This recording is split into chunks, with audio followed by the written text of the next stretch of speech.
What's good, everyone? This is Super Harry, and boy do we have a treat for you. Veritaserum proved Molly fed Harry 1,700 obedience potions since age 1 and Ministry raided the burrow. Hit subscribe and the bell. Let the story begin. Chapter 1, The Vial That Broke Everything. The owl arrived at 6:30 on a Tuesday morning in late July, and it landed on the kitchen windowsill of number 4, Privet Drive with the kind of purposeful thud that suggested it had been flying hard and fast and knew exactly how little time it had. Harry was already awake. He'd been awake since 4, lying on his back in the dark, watching the ceiling and thinking about nothing in particular, which was, he'd learned over 16 years, the closest thing to peace that Privet Drive ever offered. He heard the owl hit the glass, swung his legs off the bed, and crossed the room in 4 steps to unlatch the window. The letter was from Amelia Bones. He didn't know her well. He'd met her once, properly, during his hearing in 5th year, the one Dumbledore had swept into at the last possible moment and essentially conducted for him. He remembered thinking she seemed like the sort of person who actually read documents before signing them, which in his experience of the Ministry was almost uniquely rare. The letter was short, written in a precise hand on official Ministry parchment. Mr. Potter, you are requested to present yourself at the Burrow, the Weasley family home, at 9 o'clock this morning. This is not a social visit. The matter concerns a Ministry investigation currently underway at that location. You are not under suspicion of any wrongdoing. However, your presence has been specifically requested by the lead investigator. Please bring your wand. An Auror escort will arrive at Privet Drive at 8:45. Amelia Bones, head of the Department of Magical Law Enforcement. Harry read it twice. He looked at the owl, which was already edging toward the window with the body language of an animal that had 17 more deliveries to make and no patience for sentiment. He let it go. He pulled on jeans and a t-shirt, tucked his wand into his back pocket, and went downstairs to eat something before the Weasleys woke up. He wasn't afraid. He wasn't particularly worried. The letter had said he wasn't under suspicion, and whatever the Ministry was doing at the Burrow at 9 in the morning on a Tuesday, it sounded like the kind of thing he'd rather see in person than hear about secondhand from Ron's frantic owl 3 days later. He made toast. He ate it standing at the counter. He thought about the last time he'd been at the Burrow, which had been the previous Christmas, and he tried to identify the thing about those memories that had always felt slightly off to him, the vague, comfortable blur that settled over his thoughts whenever he was there, like a room with windows that didn't quite open all the way. He'd always put it down to the chaotic warmth of a big family. He'd never had a frame of reference for anything else. The Auror who knocked on the door at 8:43 was a woman named Proudfoot who he recognized from the Order. She was businesslike, not unkind, and she didn't offer much beyond confirming that yes, the investigation had been underway since early morning, and yes, it was serious, and no, she wasn't at liberty to say more. They disapparated from the end of the garden path. The Burrow looked wrong from the outside. Not physically damaged, the house was still its improbable, leaning, many-chimneyed self, squatting comfortably in the Devon countryside like it had grown there organically rather than been built. But there were Ministry officials standing at intervals around the perimeter, and 2 of them had their wands drawn, and a third was documenting something on a scroll near the garden gate with the rapid, mechanical energy of someone who had been working for hours already. The gnomes had all vanished. Even they'd had the sense to clear out. Proudfoot walked him through the gate and up the path without stopping, past a junior Auror who logged his arrival on another scroll, past a cluster of officials having a low, urgent conversation near the front door. The door itself was open. Inside was organized chaos. The kind that happened when a lot of very competent people were doing very focused work in a space that hadn't been designed for it. 3 officials were in the kitchen, cataloging things. Every cabinet was open. There were jars and bottles and small cloth pouches laid out on the kitchen table in neat rows, each tagged with a small evidence marker, and someone was moving between them with a detection wand that emitted a soft, clinical hum. Harry stood in the doorway and looked at the table and felt something cold touch the back of his neck. Not fear. Something else. Something he couldn't name yet. Molly Weasley was sitting in her chair by the fireplace. Not restrained, not in any obvious distress, but very still in a way that Molly Weasley was almost never still. Arthur was beside her, one hand on her arm, his face doing something complicated and private that Harry had never seen on it before. Two Aurors stood nearby, not threatening, just present. Amelia Bones was standing in the middle of the room with a clipboard and the focused expression of someone triangulating several problems at once. She was a broad, solid woman in her 50s with square reading glasses and gray hair cut practically short, and she looked up when Harry entered with the precise attentiveness of someone who had been expecting him and clocking the minute. "Mr. Potter," she said. "Thank you for coming quickly. Please sit down." "What's going on?" Harry asked. He didn't sit.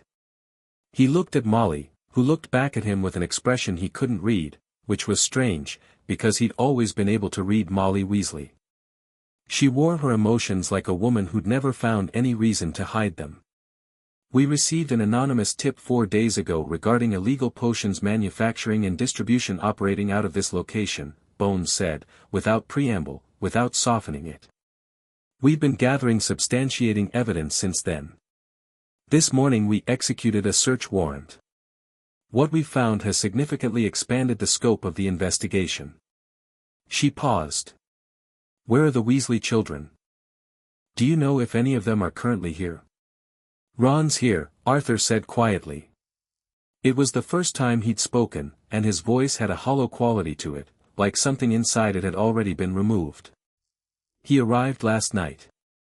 The others are at their own homes. He needs to come downstairs."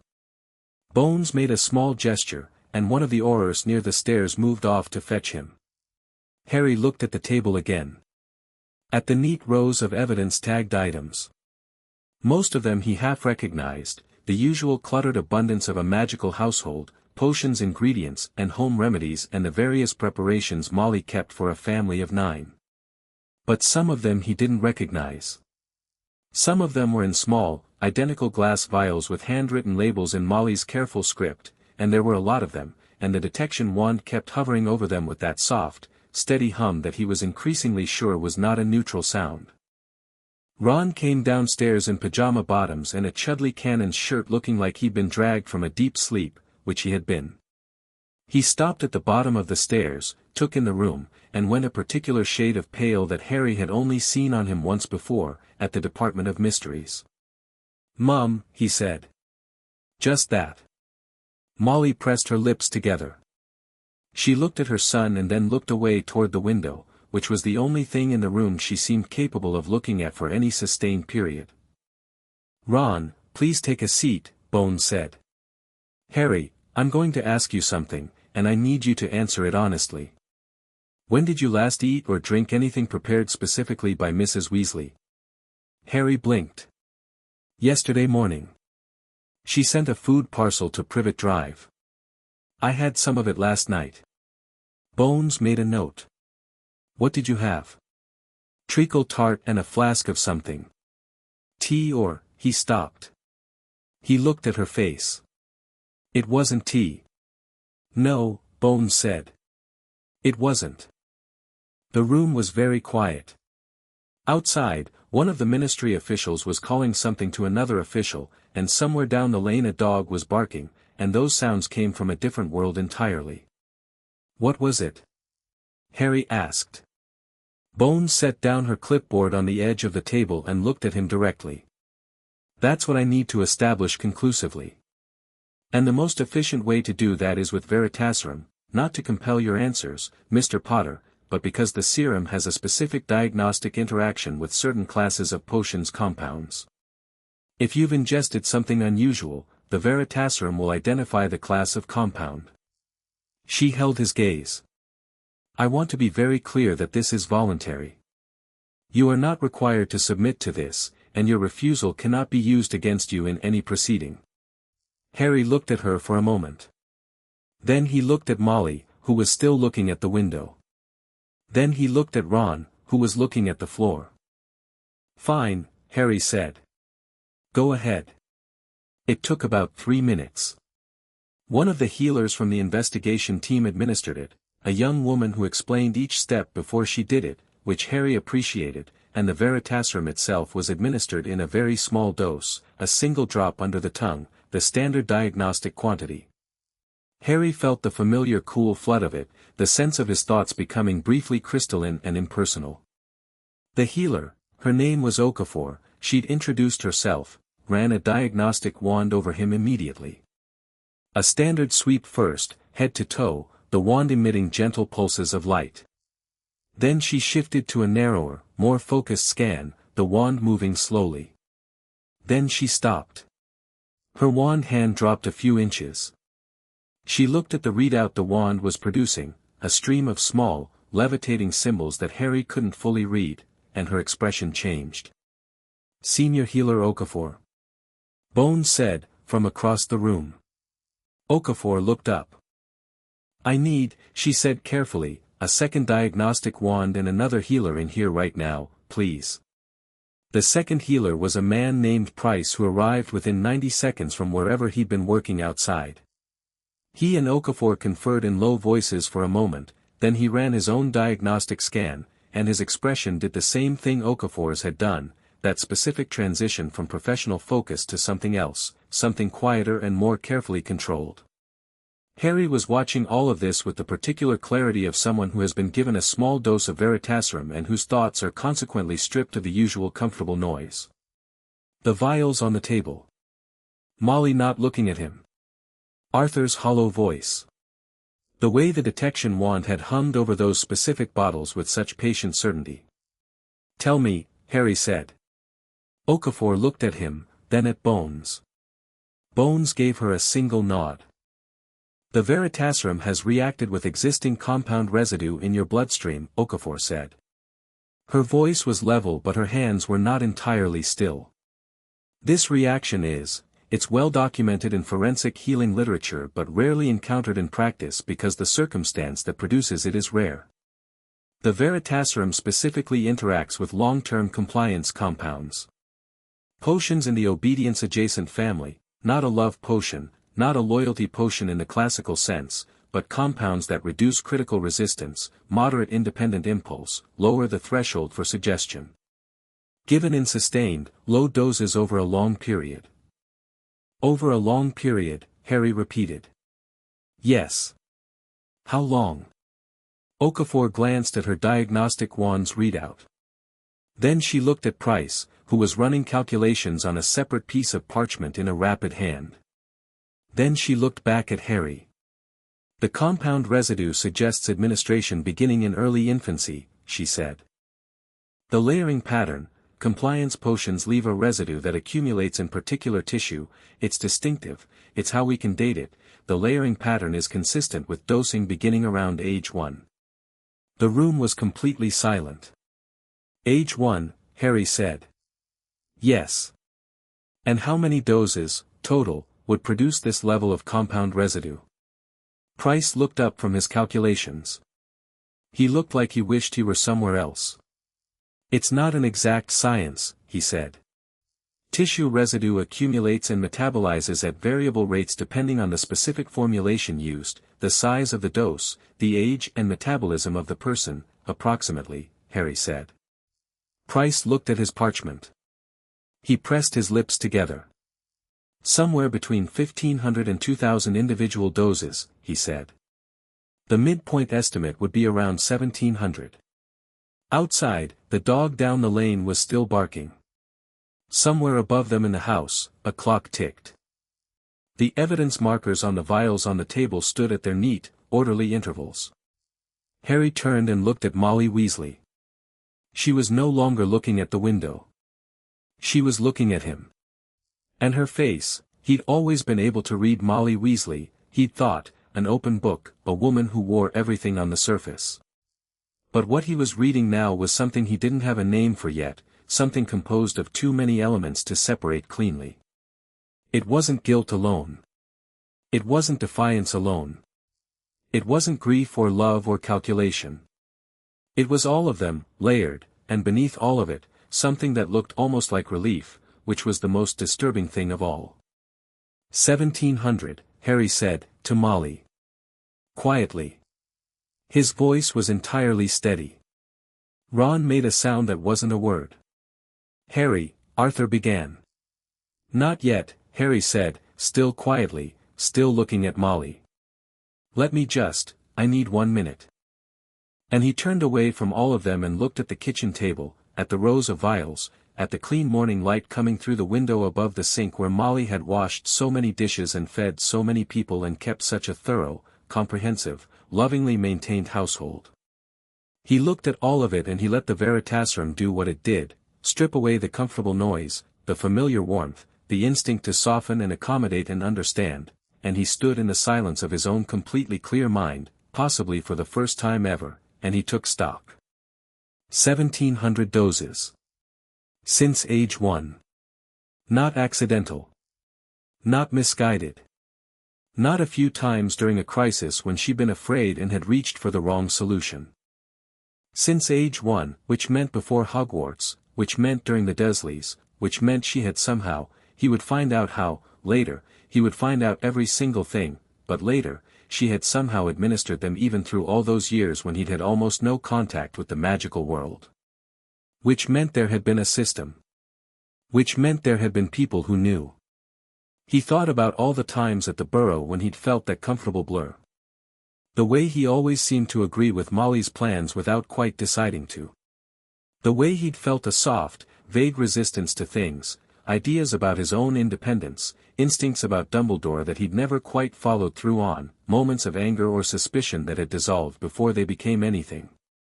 He thought about how easy it had always been, at the Burrow, to just go along with things. How that had felt like gratitude and belonging because he'd had no comparison point, no experience of what his own unmedicated brain felt like. He thought about what he could do.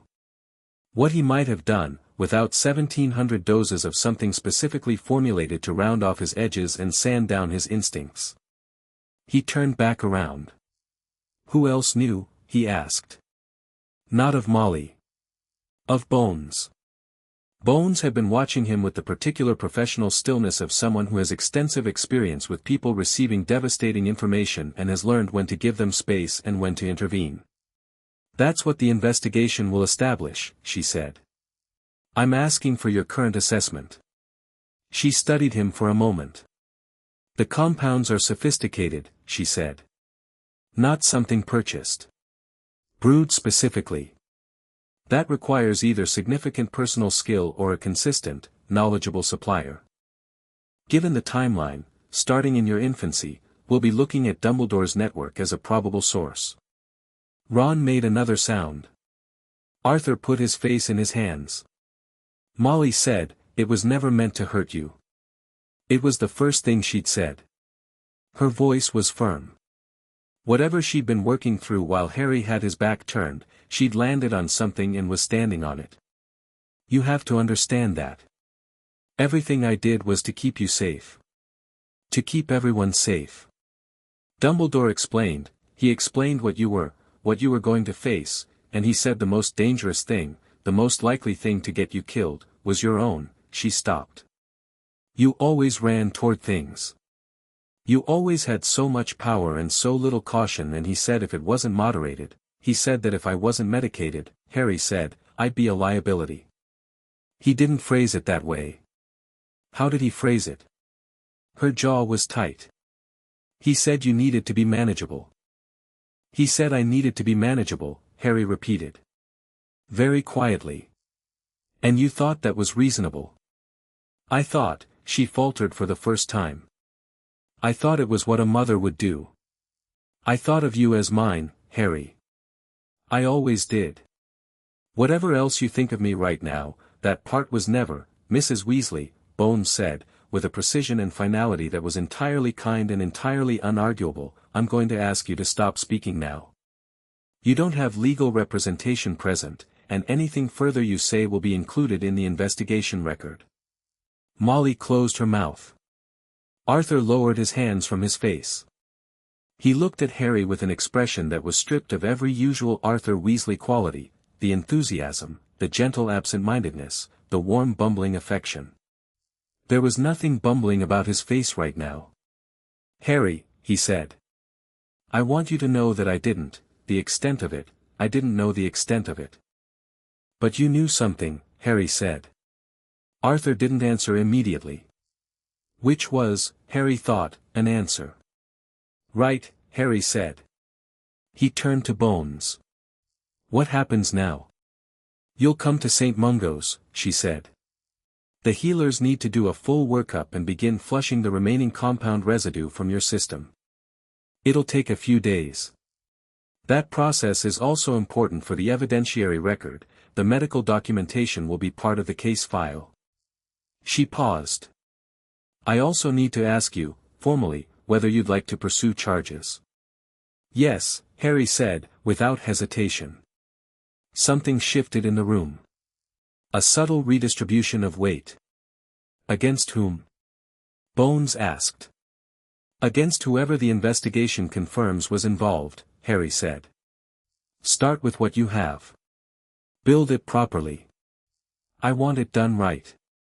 He looked at Margot again. Molly, he corrected himself, still thinking of her the same way, which was going to be something he'd need to sort out eventually, the grief and anger and complicated love of it all. But not right now. Right now he needed to be clear. I'm not going to disappear this. I'm not going to let anyone make it small. Molly was looking at her hands. All right, Bones said, with something that in a less restrained person might have been approval. Ron hadn't moved from the bottom of the stairs.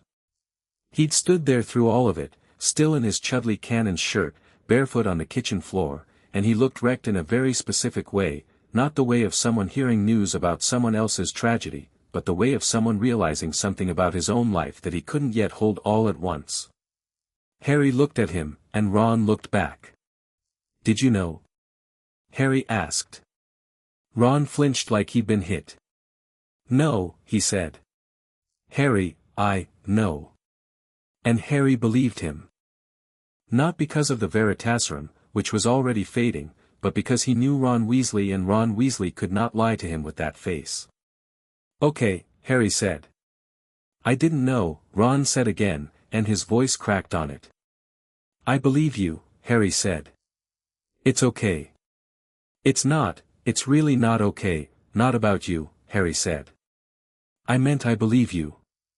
He kept his voice gentle because Ron didn't deserve anything else and because whatever Ron was feeling right now, having your mother turn out to be someone you didn't entirely know, was its own particular grief that Harry was not going to make worse.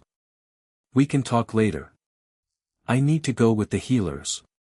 Ron nodded, a jerky, miserable movement. Harry crossed the kitchen.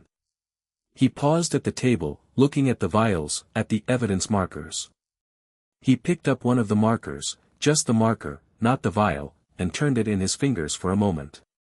Small, white, numbered. So many of them. He set it back down. He walked out of the burrow without looking back. The Devon countryside was very bright and very green and very indifferent to everything that had just happened inside that particular kitchen. Harry walked down the garden path and through the gate and out to where Healer Okafor was waiting for him beside a ministry transport. The gnomes were still absent. The dog had stopped barking. 2 officials by the garden wall stepped aside as he passed, and one of them, a young wizard he didn't recognize, caught his eye and then looked quickly away, the way people sometimes looked at him when they thought he couldn't see them doing it. The boy who lived. The chosen one. The manageable asset in Dumbledore's long game. How long? Harry asked Okafor, as they approached the transport. The flushing process. How long will it take? 2 to 3 days for the bulk of it, she said. You'll feel different quite quickly. Possibly quite suddenly. She paused. I want to prepare you for that. When compound residue at this concentration is cleared, the subjective experience can be significant. It's not physically dangerous. But you may find that your emotional responses, your instincts, your sense of your own capabilities, all of that may feel quite different from what you're used to. Harry thought about the comfortable blur. The vague, weighted contentment of a room with windows that didn't quite open all the way. The way he'd always felt slightly muffled at the burrow, slightly soft-edged, like someone had turned down the volume on his own interior life. "I think I'll manage," he said. Okafor looked at him with an expression that was professional and careful and perhaps, under all of that, slightly odd. "Yes," she said.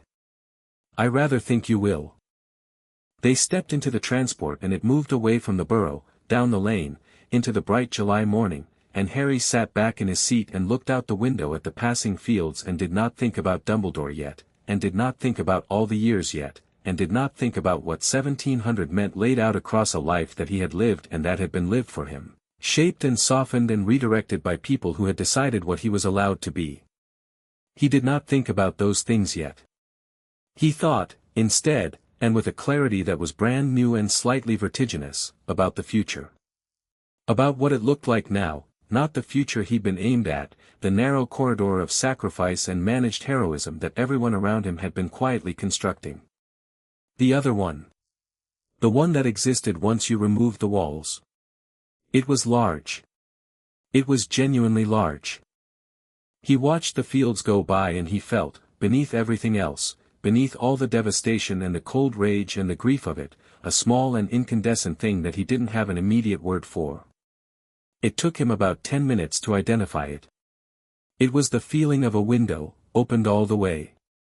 The ministry's secure medical facility was on the 4th floor of St. Mungo's Hospital for Magical Maladies, in a wing that Harry had been through exactly once before, when Arthur had been admitted after the snake attack.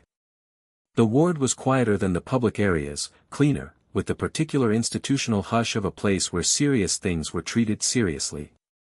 Okafor took him through admissions with the focused efficiency of someone who had already sent word ahead, and by the time they arrived at his assigned room, a full team was ready. They worked for 3 hours. Diagnostic spells, blood samples, a mapping process that produced a three-dimensional image of the compound distribution in his system that Okafor explained in careful technical detail while Price took notes. The image was instructive. Compliance compound residue wasn't red or obviously sinister looking. It was pale blue, distributed throughout, intimate with his tissues in the way of something that had been there so long it had simply become part of the landscape. "It's extensive," Okafor said, looking at the image with the practiced neutrality of someone presenting clinical facts and trying to do so without editorializing. "But it's clearable. Your body will do most of the work once we initiate the flushing protocol. The Veritaserum interaction has actually already begun the process. The two compounds react against each other at the molecular level, and the result is that the compliance residue is being destabilized. We're going to assist and accelerate that." "Will there be lasting effects?" Harry asked. "From the potions themselves?" "Not in a physiological sense. Compliance compounds don't damage anything permanently, they work by inhibiting certain neural and magical pathways, but those pathways are intact and will resume full function." She paused. "There may be a period of adjustment. Your magical output especially, with the inhibiting effect removed, you may find your casting is stronger than you're accustomed to. Possibly quite a bit stronger." "Good," Harry said. Okafor permitted herself a small, brief smile that she immediately made professional again. "We'll begin the first stage of the protocol now. Are you comfortable? Do you need anything before we start? Can I have parchment and a quill?" She blinked, clearly having expected a different request. "Of course." They brought him parchment and a quill and a small writing board, and while they set up the first stage of the flushing protocol around him, Harry sat up in his hospital bed and began making a list. Not of grievances. Not of names to be angry at, though those were there and would be useful later. He made a list of questions. Things he needed to know. The shape of what had been done and by whom and through what mechanisms, because understanding the machinery was the first step to dismantling it and the second step was deciding what to build in its place. He was halfway down the first page when the door opened and Sirius Black walked in. He looked like he'd been pulled from sleep too, though in his case that meant rumpled robes rather than pajamas, and his hair was doing something architectural that suggested he'd simply combed it with his hands in whatever fluid he'd used to get here. But his eyes were completely awake and they found Harry immediately, with the particular intensity of someone who has received alarming news and has been moving toward the source of it as fast as possible ever since. "Pup," Sirius said. His voice was careful in a way that Sirius's voice was almost never careful. "Hey," Harry said. Sirius crossed the room and sat down in the chair beside the bed and looked at him with that careful, contained expression for a moment. "How are you?" he asked. "Processing," Harry said. "How much do you know?" "Bones contacted me about an hour ago. She gave me the broad picture." His jaw moved. "Is it, the count they're giving, is that confirmed?" "Approximate," Harry said. "Healer's estimate is around 1,700. Sirius closed his eyes briefly. When he opened them, they were harder. "Harry, were you aware of any of it?" Harry asked. The directness of it landed on Sirius like a physical thing. He held Harry's gaze and didn't flinch. "No," he said. "Nothing. Not a whisper. And I need you to," he stopped. Started again. "I need you to understand that if I had known any part of it, there is nothing on earth, I know," Harry said. He believed this one too. "I know, Sirius." Some of the rigid tension went out of Sirius's shoulders. Not all of it. Most of it would probably be there for a while, Harry thought, the specific anguish of someone who loved a person and was only now understanding what had been happening to that person while they were looking at something else. "Dumbledore," Sirius said. Flatly. Like the name was a conclusion. "Probably. The investigation will confirm it." Harry looked down at his list. "I want to see his records. Everything. The Potter Estate archives, his correspondence with the Weasleys, ministry documentation. Bones said she can open some of those channels for me. I want to see the whole thing." Sirius was quiet for a moment. Harry glanced up and found him looking at him with an expression that was complicated and difficult to read and then, slowly, shifted into something clearer. "You're very calm," Sirius said. "Yes. That worries me a little." "It shouldn't," Harry said. "I'm not suppressing anything. I'm just thinking clearly, possibly for the first time. It feels like being calm because it's what I actually feel. Not a potion." He paused. "Though give it a few days." "Right." Sirius looked at the parchment on the writing board. "What are you writing?" "Questions I need answered. Starting points." Sirius leaned over and read the top of the list in silence. His expression moved through several things. Then he reached out and took the quill from Harry's hand. "You missed one," he said, and added something near the bottom of the page, and handed it back. Harry looked at what he'd written. "What else were they planning for you that still hasn't happened?" "That's the right question," Harry said. "I've been thinking it for the last 40 minutes, Sirius said. "Since Bones called." Outside the room, in the corridor, the hospital continued its business, the soft purposeful sounds of a place that dealt in serious things and had protocols for them. Inside, the healers worked. The pale blue residue in the diagnostic image began, almost imperceptibly, to thin. Harry added Sirius's question to his list. He could feel, very faintly, the beginning of something in his chest. Not rage, not yet or not exactly. More like, pressure. The feeling of something that had been held carefully still starting to understand that it no longer needed to be. He picked up the quill again and kept writing. Chapter 2, The Weight of 1,700. The flushing protocol had 3 stages, and the first 2 were almost peaceful. Harry lay in the hospital bed while Okafor and Price moved around him with the quiet competence of people who knew their work, and he felt the pale blue residue in the diagnostic image thinning in slow, deliberate increments, like sediment disturbed from the bottom of a glass, rising and dispersing. The physical sensation was mild, a faint warmth in his extremities, occasionally a brief flicker of something that wasn't quite dizziness behind his eyes. Nothing dramatic. Sirius sat beside him for the first 2 hours and they talked in the low, comfortable register of people who had something enormous to discuss and had tacitly agreed to approach it gradually rather than all at once. Sirius talked about the summer. About the townhouse on Grimmauld Place, which he'd been slowly making habitable again in the way of someone who had a lot of time and a complicated relationship with the building. He talked about a letter he'd had from Remus. He talked about a very bad Quidditch match he'd attended 2 weeks ago with a friend from his old year, the way he talked about trivial things when he was using them to stay anchored. Harry let him. He watched the diagnostic image and made additions to his list and let Sirius talk, and every 20 minutes or so he asked a question that was less trivial, and Sirius answered it. Dumbledore knew what you were from the beginning, Sirius said, at one point. Not an accusation. An observation being tested against new information. He placed you with the Dursleys deliberately.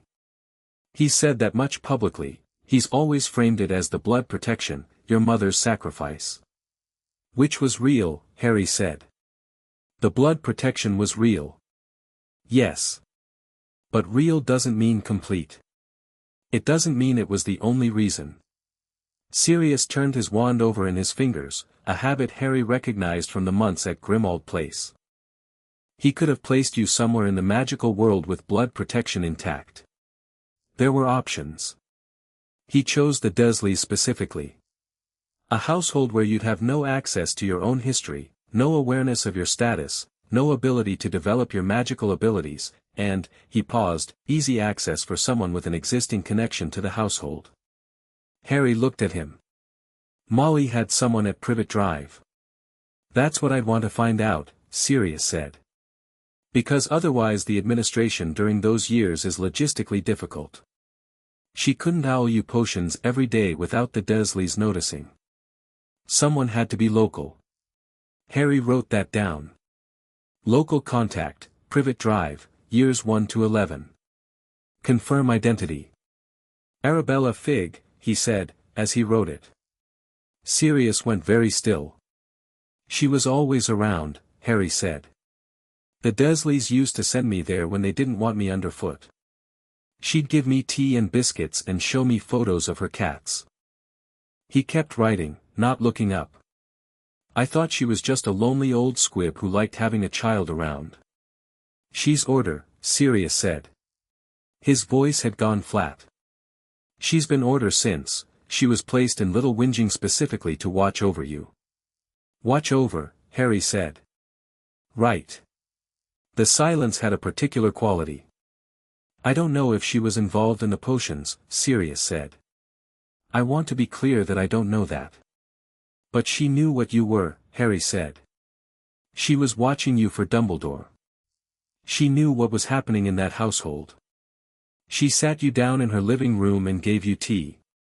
He put the quill down and looked at the ceiling. I need Bones to pull her in. I'll call her. Harry nodded. He picked up the quill again.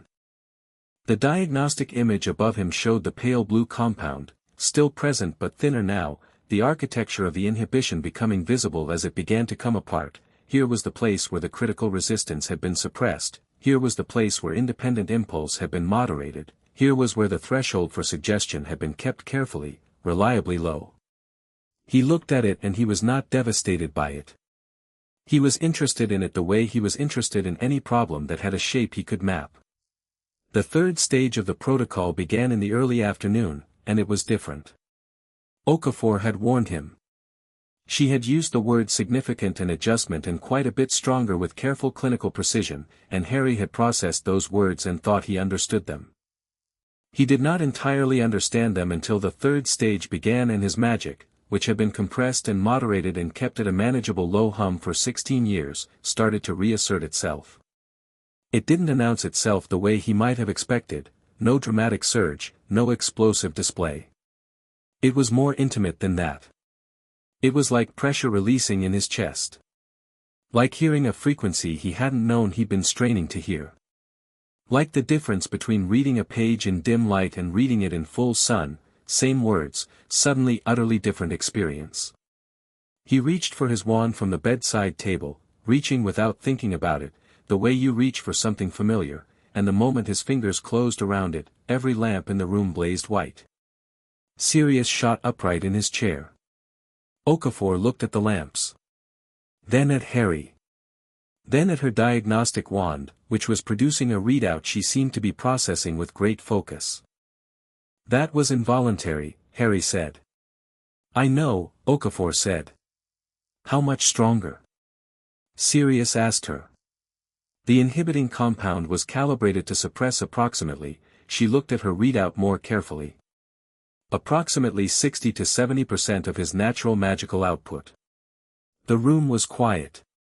60 to 70, Harry said. Yes. He looked at his wand. He thought about everything he'd done in 6 years of Hogwarts, the Patronus at 13, the spellwork in the Triwizard Tournament, the DA, the Department of Mysteries, all of it done at a third of his capacity. All of it done muffled and managed and still somehow sufficient to stay alive and occasionally spectacular. He set his wand down deliberately. The lamps settled. Right, he said. How long until the third stage is complete? Another 12 to 18 hours, Okafor said. You should try to sleep through some of it. Your body will do the work better if you're not directing conscious attention at it. She paused. I'd strongly recommend not performing any intentional magic until the process is fully complete. The calibration of your output is still stabilizing. Understood. Sirius waited until Okafor had stepped out to consult with Price in the corridor. Then he looked at Harry with an expression that was half odd and half something rawer and less comfortable. 60 to 70%, he said. Yeah. Harry, I know. That means everything you've done, all of it, I know, Sirius. He said it gently. He wasn't angry at Sirius for being staggered. He was staggered too, somewhere under the clarity. He just couldn't afford to sit in that particular stagger right now, so he was filing it neatly for later. We'll have a proper conversation about it after everything stabilizes. Right now I want to know if Bones has sent you anything more. Sirius shook himself, visibly, like a man bringing himself back from the edge of a longer thought. He checked the small ministry communication parchment Bones had given him before they'd left the burrow. She sent 3 updates. The evidence catalog from the burrow is now at over 200 items. They found correspondence, letters between Molly and someone she refers to only as A, regarding what the letters call, the boys' management. She submitted a formal request to access Dumbledore's sealed correspondence at the Ministry, pending approval from the Wisengamot subcommittee. He looked up. And Arabella Figg has been brought in for questioning. Good, Harry said. He paused. What about Ron? Has anyone? The door opened, and Ron was standing in it. He was dressed now, at least. Jeans and a jumper with the sleeves pulled down, which in July meant he was probably feeling something he was trying to armor himself against, which was a Ron Weasley thing Harry recognized. His face was red around the eyes in the specific way of someone who had been crying in private and was committed to not doing it again in public. They let me in, he said. There's a Auror in the corridor but she said visiting hours were at 2. He looked at Harry. Can I, is it all right? Yeah, Harry said. Come in. Ron came in. He nodded at Sirius, who nodded back with the contained, careful expression he'd maintained since arriving. Ron sat down in the chair on the other side of the bed, the one that didn't have Sirius's jacket over the back of it, and he looked at Harry with the expression of someone who has rehearsed something and has now entirely forgotten it. I don't know what to say, Ron said. I've been trying to think of what to say for the last 6 hours and I've got nothing. You don't have to say anything specific, Harry said. I feel like I have to explain, I need you to understand that when I was friends with you, that was real. That wasn't, Mum didn't tell me to be your friend. I was 11 and you were on a train and you were the first person I'd met who didn't know what a chocolate frog was and he stopped. That was real. I know it was, Harry said. You keep saying things like that. Because I mean them. Ron pressed his hands between his knees and looked at the floor. She's downstairs, he said. In the hospital. They brought her in about 2 hours ago for formal questioning. Dad's with her. He shook his head. He keeps apologizing to me. Like I'm the one he needs to apologize to. How are you feeling about all of it? Harry asked. Ron let out a breath that was almost a laugh. My mum poisoned my best friend for 16 years on Dumbledore's instructions, and I found out this morning in my pajamas. How do you think I'm feeling? Fair point, Harry said. How are you feeling? Ron asked, and it came out with a genuine desperation for the answer that Harry found touching in a slightly painful way. Because you're very, you seem fine, and you're not fine, you can't be fine, I'm not fine, Harry said. I'm clear. Those are different things. The fine or not fine part I'll get to later. Right now I'm clear and I'm using it. Ron looked at him for a long moment. You're different, he said, and it wasn't an accusation, it was an observation, and it sounded a little frightened. I know, Harry said. I'll probably be more different tomorrow. More different how? Stronger, Sirius said, from his chair. Ron looked at him. The potions were suppressing a significant portion of his magical ability. That's clearing now. Ron absorbed this. His expression cycled through several things, surprise, then a dawning kind of comprehension, then something that looked like it might be the beginning of retrospective awe. That thing in 5th year, he said slowly. The DA. When you cast the Patronus to demonstrate in it, we all just thought you were brilliant. He was brilliant at 60%, Sirius said. There was a quiet fierceness to it that he wasn't bothering to contain anymore. At 100% we don't know what brilliant looks like yet. Harry said nothing. He was thinking about the Patronus. About Voldemort's possession of him in the Department of Mysteries, the moment he'd felt Ginny's grief in Sirius's face and had somehow expelled it, and how that had felt impossible even as he was doing it, the way something vast and instinctive had moved through him and he'd never been able to replicate it or fully understand it. He thought about what that might mean now.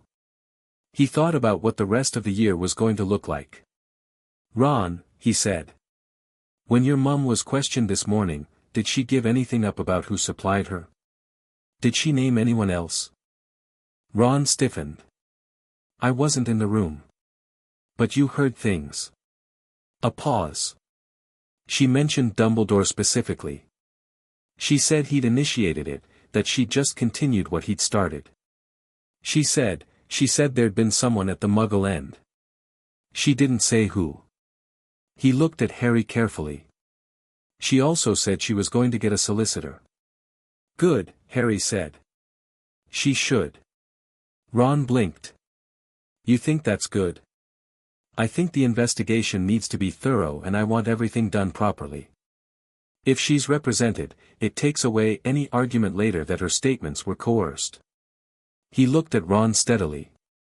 I'm not trying to destroy your family, Ron. I want you to understand that. I'm trying to find out everything that happened and make sure the people responsible face proper consequences. Those are different things. Ron was quiet for a moment. My family might end up destroyed anyway, he said. Quietly. Not blaming Harry for it. That's possible, Harry said, with equal quiet. I'm sorry. Don't be sorry, Ron said. You're the one who, he stopped. He rubbed his face. I'm the one who's sorry. For all of it. Even the parts that weren't mine. You didn't do anything. I know. That's almost worse. They sat with that for a moment.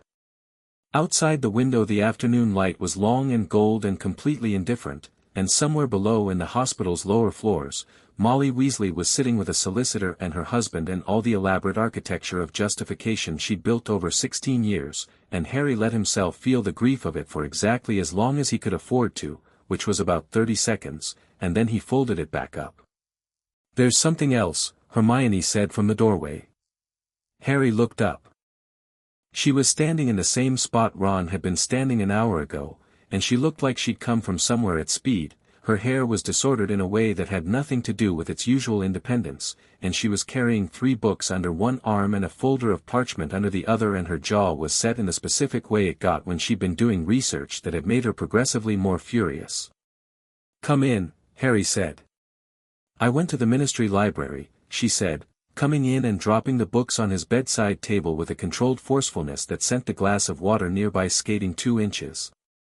"The moment I heard this morning I went to the library because I needed to understand the legal framework, and, Harry, there's a lot." She sat on the edge of the bed, displacing the writing board, which she moved with automatic tidiness to make room. Complicity compound administration without consent is a Class A non-misuse violation under the Potions Regulation Act of 1894. But more importantly, sustained administration to a minor constitutes magical assault under the Wizarding Children's Protection Statutes, and that carries a minimum of 5 years in Azkaban. Per charge. Not per incident. Per charge, which they define as a continuous campaign. "Okay," Harry said. "But the Wisengamot can apply discretion," she said, "which historically has meant that when powerful people are involved, charges get reduced or the framing gets shifted to make it a civil rather than criminal matter. I wanted to know if there was a way to prevent that from happening." She opened the folder of parchment. "And there is. If you invoke your rights under the Ancient and Noble Houses Act, which you can because the Potters are an ancient and noble house, the case falls under a different procedural framework entirely. One that doesn't give the Wisengamot the same discretionary override." Harry looked at her. "You've been awake since this morning reading legal texts." "Yes," she said, without embarrassment. "And you've already found a specific procedural mechanism." "In approximately 4 hours," she confirmed. "Hermione." "Don't," she said, and her voice wobbled slightly, which she immediately corrected. "Don't be kind about it right now, I'm still angry. I'm very angry and it's currently the more useful emotion, so I'm staying in it." "All right," Harry said. "Tell me about the Ancient and Noble Houses Act." She told him. She told him for nearly an hour, and it was detailed and precise and occasionally dense with procedural terminology that she translated without being asked, and at the end of it Harry had a clear understanding of his legal standing, the procedural framework that would best serve the investigation, the specific rights of a lord of an ancient and noble house before the Wisengamot, and the fact that he had never formally claimed his lordship, which meant he had technically been functioning without those protections his entire time at Hogwarts. "Dumbledore would have known that," Sirius said. "He'd have kept you from being formally inducted into the lordship because the protections would have complicated his management of you." "Who manages the induction process?" Harry asked Hermione. "Gringotts," she said. "The goblins hold all the house registers. The induction is a straightforward process. You present yourself, they confirm the lineage, you receive the lordship ring, and from that moment you have full legal standing." She paused. "You should go as soon as you're discharged." "I should go tomorrow," Harry said. "You're in hospital," Ron pointed out. "For one more night. The flushing protocol completes overnight. Okafor said I can be discharged in the morning." Harry looked at Sirius. "Can you arrange a Gringotts appointment for tomorrow morning?" "First thing," Sirius said. "And I need Bones to be available tomorrow afternoon. There's a conversation I want to have with her about the Dumbledore correspondence and how quickly she can get Wisengamot approval to access it. I'll send an owl. I also want to know if there's a way to make the investigation findings public," Harry said. "Not the personal medical details, not the healer reports. But the fact of the charges. The scope of it. Because the ministry has a tendency to bury things that are uncomfortable for powerful people, and if this becomes public knowledge before anyone has a chance to bury it, the Daily Prophet," Hermione said. Harry and Ron both looked at her. She had the expression of someone who had just had a thought that surprised her slightly. "I know," she said. "I know they've been terrible. But that's exactly why it works. If Harry gives an exclusive statement to the Prophet, even knowing they'll sensationalize it, the information is public. It cannot be suppressed once it's published. And Fudge, she paused.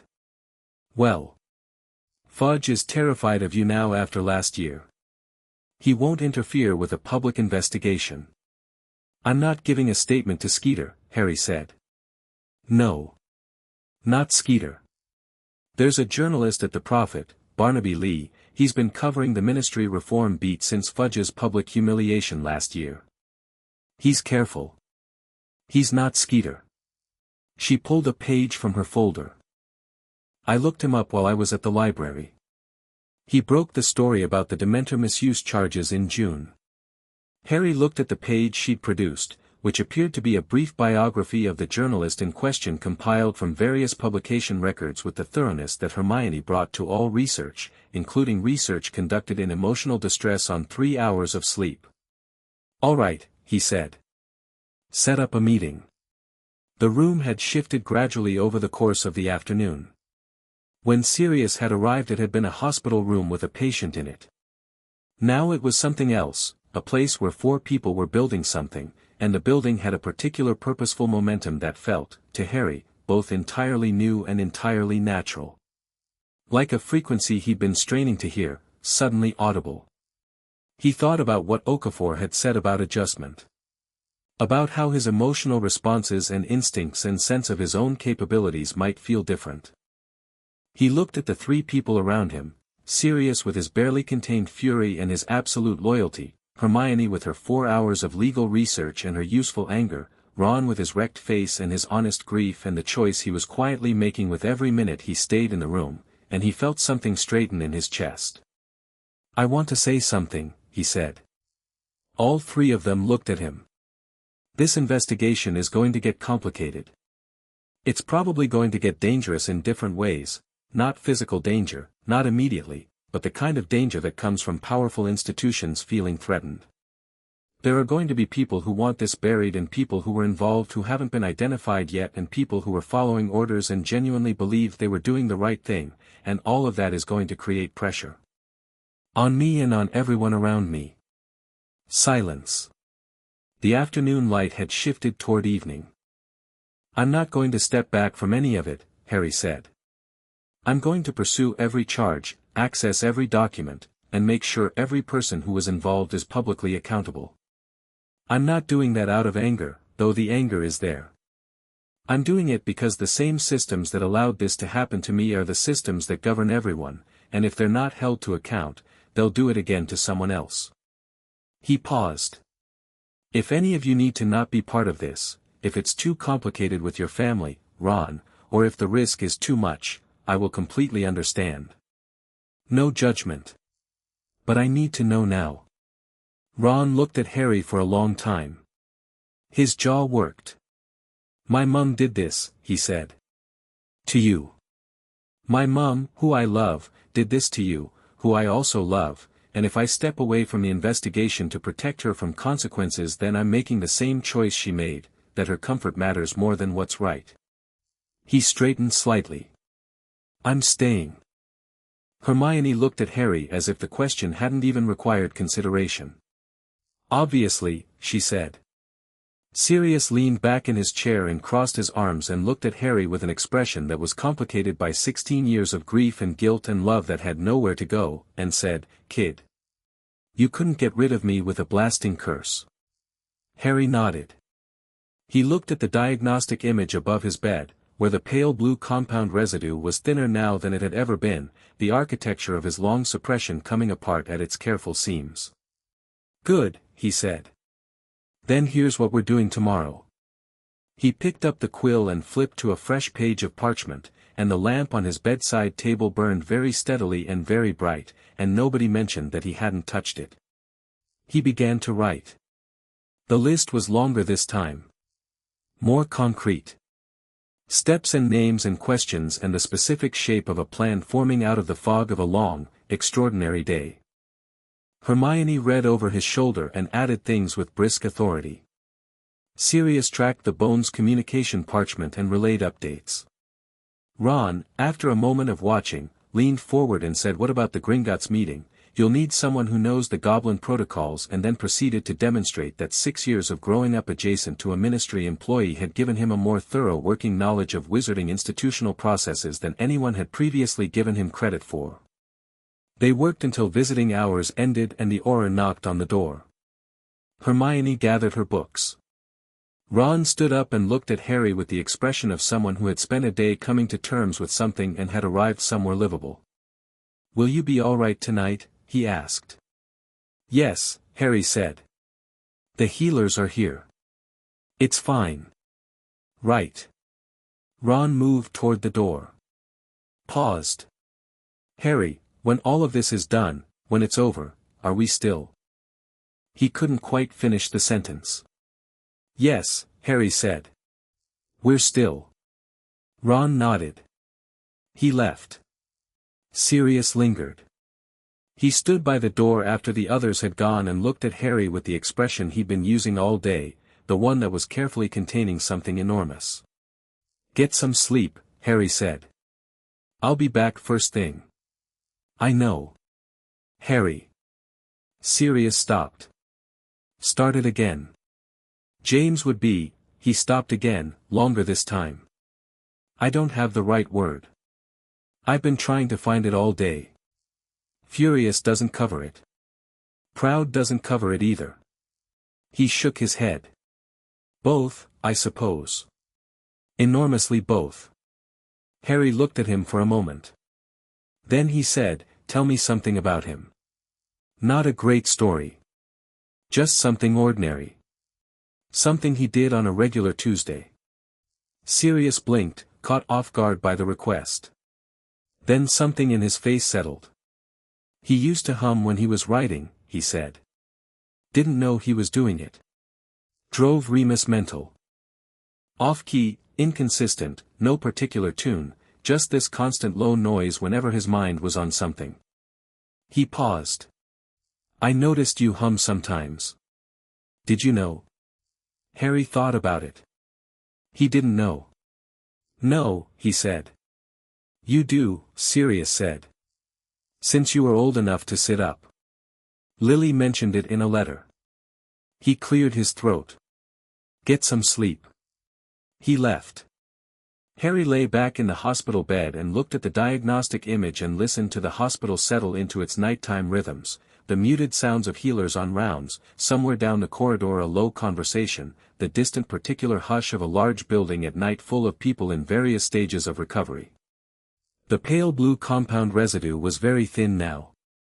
Almost transparent in places.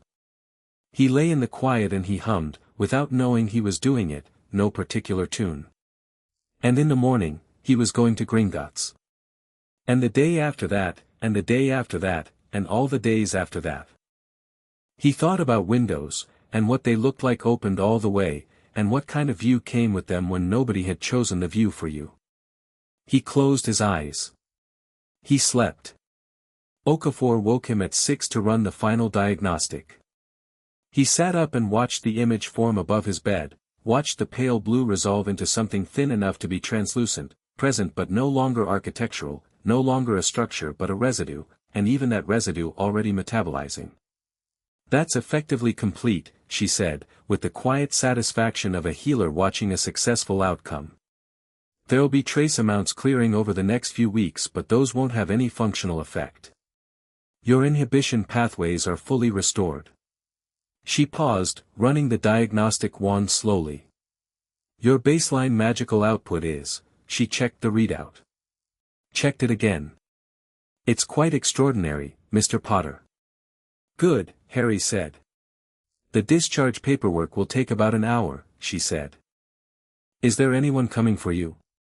"Several people," Harry said. "It'll be fine." She nodded, making notes. "One more thing. The diagnostic documentation, the full medical report, the compound residue analysis, the dating estimates. You'll want a copy." "I'll need several," Harry said. "For the case file, for my personal records, and for one other purpose." He thought of Hermione and the journalist named Barnaby Lee. "Please have 4 copies ready." Okafor nodded again. She turned to leave, then paused at the door. "Mr. Potter," she said. "For what it's worth, in 20 years of forensic healing, I've never seen anything like this case. What was done to you?" She pressed her lips together briefly. "I'm glad we found it." "So am I," Harry said. She left. He got up, dressed, sat on the edge of the bed, and waited. Through the window the London morning was grey and damp and entirely itself, neither beautiful nor ugly, just present and real and unmanaged. He sat in it and he felt the full breadth of his own mind for the first time in his life, no comfortable blur, no soft edges, no low hum of compliance compound smoothing off the parts of himself that were inconvenient. It felt, he thought, like standing in a room where someone had finally turned on all the lights. He picked up his wand from the bedside table, not thinking about it, the way you reach for something familiar, and every lamp in the room burned with a bright, clean, steady light. This time, it felt entirely like himself. Chapter 3, What the Records Know. Gringotts opened at 8, and Harry was there at 2 minutes past. Sirius was beside him, which felt correct, not for protection. Harry didn't need protection on Diagon Alley at 8 in the morning, but because Sirius had the look of someone who needed to be useful and Harry was happy to give him the outlet. Hermione was on his other side, folder under her arm, because Hermione had apparently decided that the investigation was now her primary occupation and she had a meeting request drafted for Barnaby Lee in her bag alongside 3 books on wizarding inheritance law and a list of questions for the goblins that she'd written in the margins of her Ancient and Noble Houses Act notes on the walkover. Ron had gone back to the Burrow to be with his father. Harry had told him to. Arthur needed someone and it wasn't going to be Molly for a while, and Ron being there was the right thing regardless of everything else. Ron had looked relieved to be given a specific task, which Harry understood. Ron handled things better when there was a clear direction. The morning was grey and cool, Diagon Alley quiet at this hour, the shopkeepers just beginning to raise their shutters and set out their displays. Harry walked through it with his hands in his pockets and his wand in his jacket and the particular feeling that had been building since he'd woken up this morning, the room with all the lights on, settling into something more precise. More directed. He wasn't euphoric about it. He was simply aware of it, the way you're aware of your own breathing once someone points it out, except that in this case the breathing was the full undimmed capability of his own mind. The goblin at the main desk of Gringotts was named Sharpfang, and he received Sirius's letter of appointment with the professional neutrality of a species that had been conducting wizarding financial affairs for 9 centuries and had seen most things. He escorted them, without ceremony, to a room off the main hall, smaller than the public transaction rooms, quieter, with the specific quality of a place where significant business was conducted without fanfare. The senior goblin who met them there introduced himself as Ragnarok, and he said it with the air of someone for whom the introduction was a professional courtesy rather than a social nicety. He was very old, even by goblin reckoning, with a face like weathered stone and eyes that had the sharp, unsentimentally curious quality of someone who had spent centuries evaluating humans and maintained carefully calibrated expectations. He set a leather-bound register on the table between them without preamble. "Potter," he said. "We have been waiting for this appointment for some time." Harry sat down across from him. "How long?" "Since you turned 11, Ragnarok said, and the customary induction notification was not answered." "It was suppressed," Harry said. Ragnarok looked at him with an expression that suggested the word suppressed was doing a great deal of work in that sentence and the goblin was aware of exactly how much. "There have been anomalies in the Potter account management that Gringotts has noted and documented over the past decade," he said, with precise care. "Various authorizations made by a designated trustee, one Albus Percival Wulfric Brian Dumbledore, that fell somewhat outside standard trustee parameters. We flagged them. We sent notifications." He paused. "They were not answered." "Because they were going to Dumbledore," Hermione said, from beside Harry. "It wasn't a question." Ragnarok looked at her with the faint expression of a goblin encountering a human who has correctly reached a conclusion. The trustee designation gave him correspondent authority on all Potter estate communications until formal lordship induction. Which means every notification about account irregularities went to Dumbledore, Harry said. Yes. What kind of irregularities? Ragnarok opened the register. It was dense with figures and dates and notation in Goblin script, which Harry couldn't read, but Ragnarok ran a gnarled finger down the relevant column with the air of someone who had reviewed it recently and regularly and was going to present it with full precision. Quarterly withdrawals to various individuals and organizations, authorized under a trustee dispensation clause, he said. The Weasley family received regular disbursements. He glanced up briefly, then back at the register. Mrs. Molly Weasley specifically, beginning when you were 14 months old. Categorized as childcare and welfare provisions. The room was quiet. She was paid, Harry said. The disbursements total, across the period of administration, approximately 12,000 galleons. Sirius made a sound beside Harry that was not a word. Hermione's hand tightened on her folder. Harry looked at the figure in the register. He looked at it with the calm, clear attention of someone adding new information to an existing model. And Dumbledore authorized that. Under the trustee clause, yes. What else? There was more. There was quite a lot more. Ragnarok presented it with goblin thoroughness, disbursements to Arabella Figg, categorized as local welfare monitoring, payments to a potion supplier in Edinburgh who Ragnarok named as Damocles Horatio Webb, now deceased, categorized as medical provisions. A series of smaller transfers to what appeared to be ministry officials that Ragnarok noted were more difficult to categorize from the account records alone but that Gringotts had flagged as irregular. All of it running through Dumbledore's trustee authority. All of it charged to the Potter estate. All of it, in practical terms, paid for by Harry himself. The Edinburgh potion supplier was the one that crystallized things. Webb, Harry said. Is there a record of what was purchased? Gringotts records payment, not inventory, Ragnarok said. However, the categorization and the frequency of the transactions are consistent with a sustained compound supply arrangement. Regular intervals, consistent amounts, beginning in 1981 and continuing until Webb's death in 1994. He paused.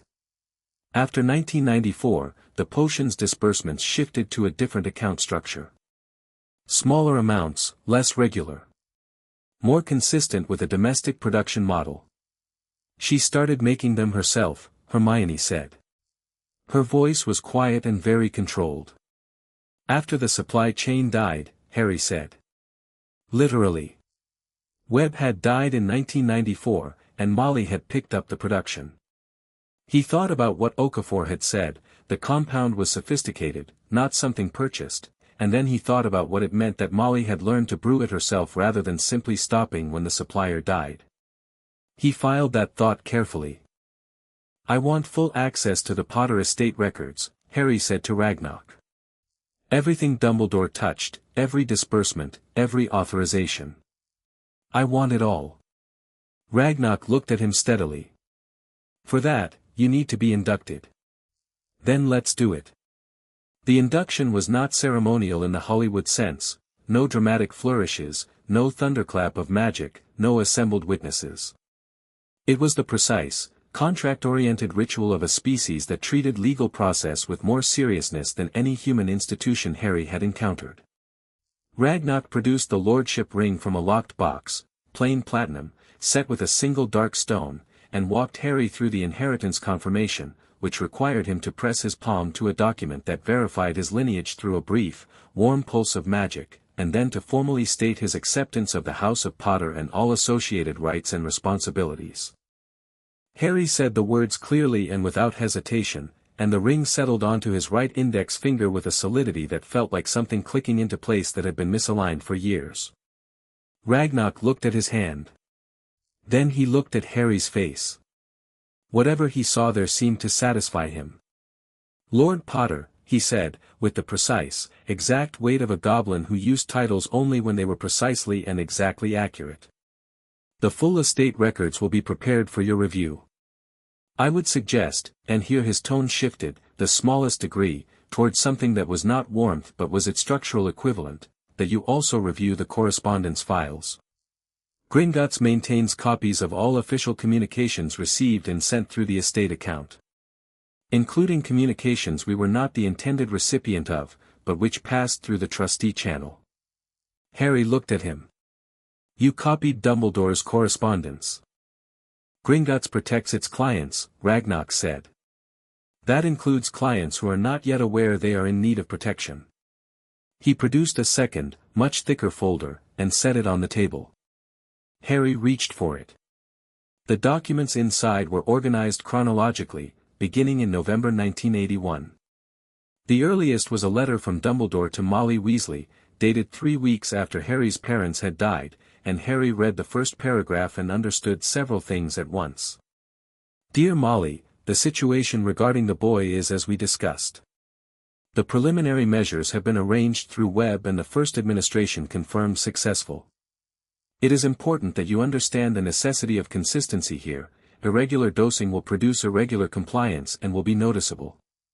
Consider it a commitment, like any other aspect of child welfare. The boy must be kept manageable. His natural inclinations, if left unchecked, are the sort that get people killed. I say this with the greatest affection for him and for what he represents. Harry set the letter down. He picked up the next one. Then the next. He read quickly and without expression, and Sirius and Hermione read over his shoulders, and the room stayed very quiet, and outside Gringotts the morning continued to happen. The correspondence painted a picture that was not surprising, precisely, but that was comprehensive in a way that was its own particular thing. Dumbledore had been meticulous. That was what struck Harry most, the thoroughness of it, the careful long-term thinking, the letters in which Dumbledore discussed Harry's development and Harry's progress and Harry's magical ability with the interested, considered care of a strategist managing an asset over a long timeline.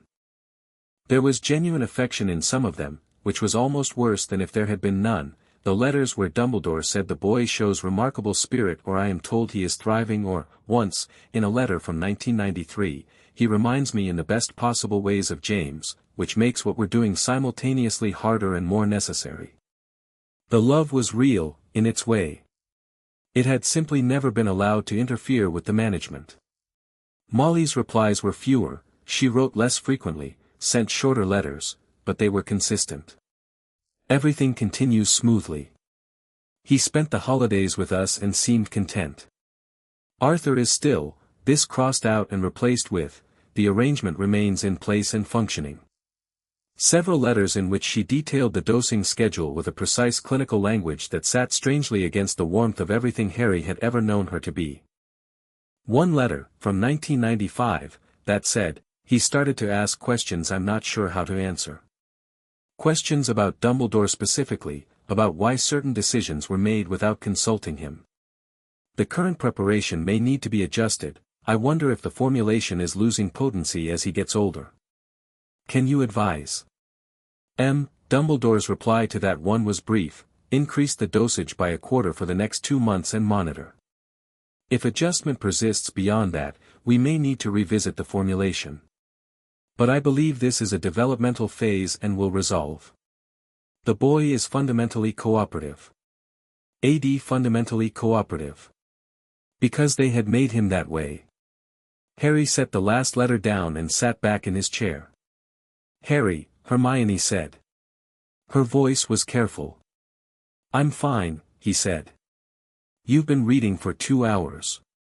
He looked up. She was right, the morning had moved.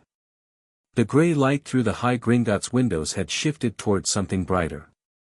He'd read 74 letters in chronological order and he had a very clear picture now, and the picture was exactly what he'd expected it to be, which meant either that he'd already known it on some level or that his newly unmedicated clarity was very good at predicting the shape of things.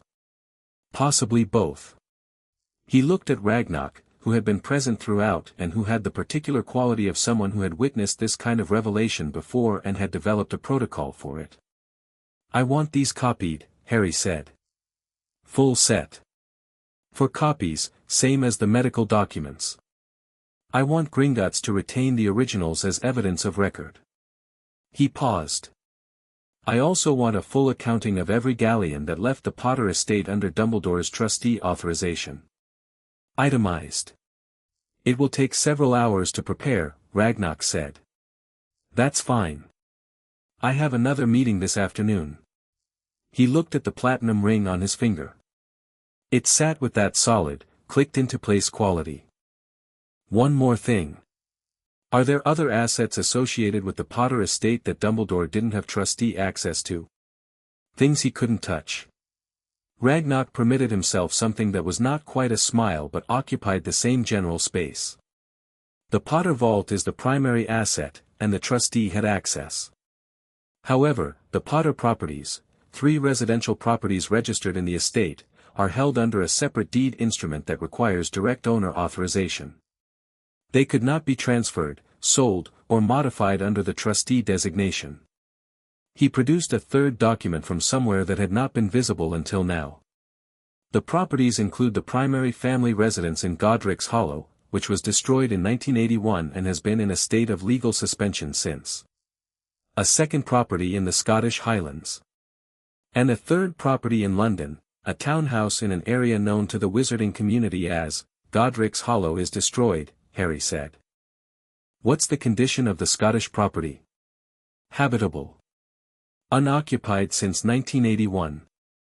Maintained under a preservation charm. Harry was quiet for a moment. He thought about the townhouse on Grimmauld Place where Sirius had been slowly making things habitable with the complicated relationship of someone living in a building that had never quite been his. He thought about Sirius beside him, reading 74 letters over his shoulder, and the particular grief of someone who had loved James Potter and was sitting in a room full of documents that told him exactly how James Potter's son had been managed. Sirius, he said. Sirius looked at him. What's Grimmauld Place in relation to what you want to do with your life? Sirius blinked. What? Do you want to stay there? Is it home, or is it obligation? Sirius was quiet for a long moment. It's what I've got, he said, with the honesty of someone caught slightly off guard. The Highland property is yours if you want it, Harry said. As a home. Not the Weasley arrangement version of generosity. An actual home.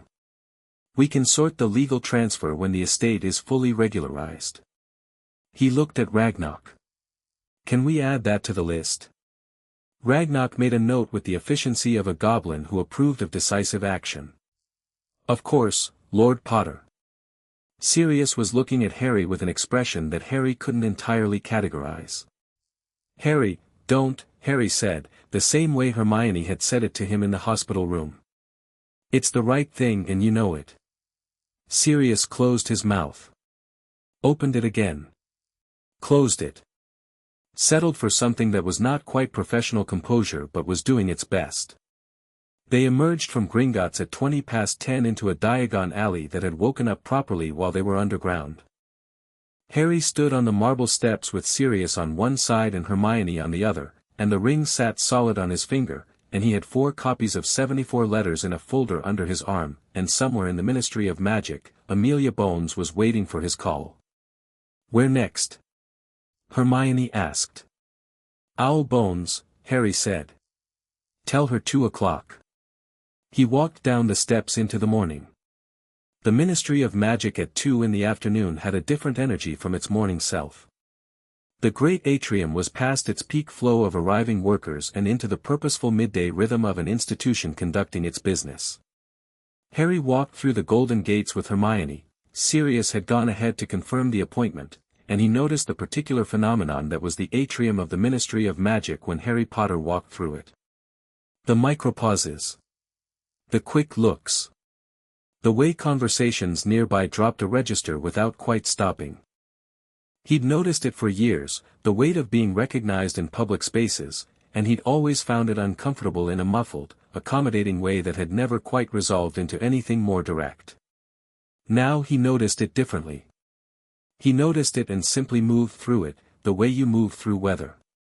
Bones met them in her office, which was a working space in the truest sense, documents everywhere in a system that looked chaotic and was clearly not, 2 large pinboards covered in evidence photographs and notes, a window that looked out on the ministry's internal courtyard. She stood when they came in, which struck Harry as a thing she did because it was respectful rather than because it was protocol, and she gestured to the chairs across her desk with the directness of someone who had a full afternoon and intended to use it efficiently. "I've cleared 3 hours," she said. "I suspected we'd need them." She had updates. The evidence catalog from the borough had expanded to 312 items. A preliminary charge sheet had been drafted and was pending review. The Arabella Figg interview had produced a significant and documented confession. Figg had been cooperative, in the manner of someone who had known for some time that this moment was approaching and had made a decision in advance about how to handle it. She had confirmed her role, named Dumbledore as the primary architect, confirmed the potion's delivery mechanism. She had administered the compound in Harry's food and drink during his regular visits, under instructions from Dumbledore relayed through letters she had received approximately every 6 weeks. Harry listened to all of this without interrupting. When Bones finished, he set the Gringotts folder on her desk. She opened it. She read the first 3 letters, which Harry watched her do, and her expression during the reading was the expression of someone who has been in law enforcement for 30 years and has worked hard to maintain appropriate professional effect and is finding that somewhat challenging at this particular moment. "I need these logged into evidence," she said, when she looked up. "I assumed," Harry said. "There are 4 copies, one for you, one for my personal records, one for the case file, and one for a journalist." Bones looked at him steadily. "Which journalist?" "Barnaby Lee." A pause. "That's a defensible choice," she said. "He's careful. He'll confirm before publishing and he won't editorialize beyond what the documents support." "That's why I chose him," Harry said. "I've asked Hermione to set up the meeting for tomorrow." "I'll need the medical documentation before then," Bones said. "And I'll need your formal statement, not a Veritasrum session, just a witness statement under standard magical oath about your direct experience. We're building a case that should be airtight before anything public.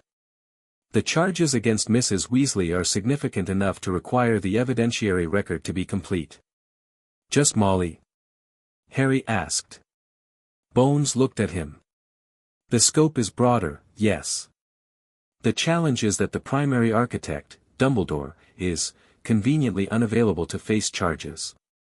She pressed her lips together briefly. "But his institutional legacy isn't unavailable.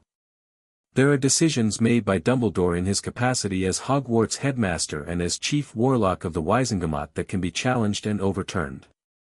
There are financial restitutions available through the estate mechanism you've now initiated. There are individuals who acted on his instructions who are very much alive and answerable."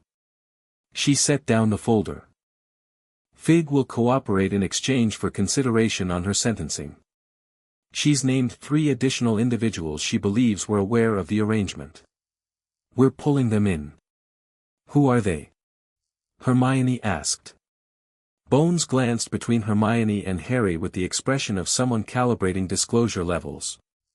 Then she apparently decided that Harry Potter holding a platinum lordship ring and a folder of evidence documents that he'd sourced himself was not someone who needed information withheld. "2 are former Order members," she said. "Names I won't provide until we've confirmed their involvement. The 3rd is a current Hogwarts staff member." The room was quiet. "Who at Hogwarts?" Harry said. "I can't confirm that yet," Bones said. "The evidence is preliminary." Harry nodded. He didn't push it. He'd find out, and it would be whoever it made the most sense to be, and he would deal with that when it was confirmed. "What about the Wizengamot correspondence request?" "Dumbledore's official ministry records." "Approved," Bones said. "Approved by the subcommittee this morning at 9, actually. I had the request drafted last night and I moved it through early because I suspected the Gringotts session would produce something that needed cross-referencing against the official record." She pulled a document from the correct spot on her desk with the ease of someone whose system, however it appeared, was perfectly internally logical. "You have access. Everything Dumbledore filed, authored, or approved in his capacity as Chief Warlock is now available to you under the Ancient and Noble Houses Act provisions." Hermione made a small, triumphant sound. It's a lot of material, Bones said. I've assigned an analyst to cross-reference the most relevant period, 1981 to the present, but it'll take time. I'd like to review it personally as well, Harry said. Not instead of your analyst. In addition to. I'll arrange access to the document room. She looked at him. I want to ask you something, and I want you to know that you're entirely within your rights to decline to answer. Go ahead. How are you feeling? She said. Not strategically. Not about the investigation. I mean, how are you actually feeling, today, 2 days after finding out what was done to you? It was a direct question, asked with the kind of directness that only people who have conducted a lot of difficult professional conversations develop, the directness that isn't intrusive because it's offered with complete acceptance of refusal. Harry thought about it honestly. Like someone who has been walking around in someone else's shoes for 16 years and has just put their own on, he said. There's a period of adjustment. But the shoes fit. Bones looked at him for a moment. Good, she said. Then let's get to work. They spent the next 2 hours in Bones's document room. It was a large, windowless space 1 floor below the DMLE main offices, staffed by 2 ministry analysts and containing a truly remarkable quantity of documents organized in a system that Hermione described as comprehensive if slightly counterintuitive and navigated by end of the first hour with characteristic confidence. Harry worked at one of the large reading tables while Bones moved between the document room and her office. Hermione worked alongside him, pulling relevant documents and cross-referencing them against her notes with the absorbed intensity of someone who had found their element. The Wisengamot records were revealing in a different way from the Gringotts correspondence. The letters had shown the personal machinery, the relationships, the instructions, the intimate management. The official records showed the institutional machinery. The way Dumbledore had, over decades, structured the Wisengamot's procedural rules to concentrate authority in the Chief Warlock's office. The way he'd influenced appointments to key oversight positions. The way the Hogwarts Board of Governors had been restructured during his tenure to reduce their authority over the headmaster's decisions. The pattern of it was not malicious in the way of someone who wanted power for its own sake, it was the pattern of someone who wanted to be able to act quickly without interference when he judged it necessary, and who had spent 40 years ensuring he could. Harry came across the document he'd been expecting to find around 4:30 in the afternoon. It was a sealed order from 1981, issued under Dumbledore's Chief Warlock authority. It had never been presented to the full Wisengamot for approval, it was a unilateral administrative act, within the technical boundaries of the Chief Warlock's powers but well outside the spirit of them. The order designated Harry James Potter, as of his first birthday, as the primary strategic asset in the ongoing conflict with the entity known as Lord Voldemort and authorized the implementation of management protocols necessary to ensure the asset's stability, compliance, and preparedness for deployment. Deployment. Harry put the document on the reading table and straightened up and stood with his hands flat on the surface and looked at it. Hermione appeared beside him. She read it. Then she read it again. Primary strategic asset, she said. Yes. He wrote that in 1981. You were 1 year old. Yes. Harry, I know. She was quiet for a moment. Then she picked up the document and took it to the copying station without asking, because she recognized correctly that it was going in the evidence file and it was going in the Barnaby Leaf folder and possibly on the front page of the Daily Prophet, and that was not a decision that required discussion. Harry turned around and found Bones standing in the doorway of the document room, holding a cup of tea. She'd apparently been there long enough to have read his expression. Found it, she said. It wasn't a question. The 1981 order, Harry said. We found it 2 hours ago, she said. I was waiting to see if you'd find it independently, for the evidentiary record. She crossed the room and set the tea on the table in front of him. Drink that. He drank it. It was strong and slightly too hot and entirely welcome. That document is going to be the centerpiece of the case, Bones said. Because it establishes that the primary actor was Dumbledore, that his actions were premeditated and institutional rather than ad hoc, and that every subsequent actor, Molly Weasley, Fig, the others, was operating within a structure that he created and authorized. She sat down across from him. It doesn't reduce their culpability. But it establishes the shape of the thing. The chain of command.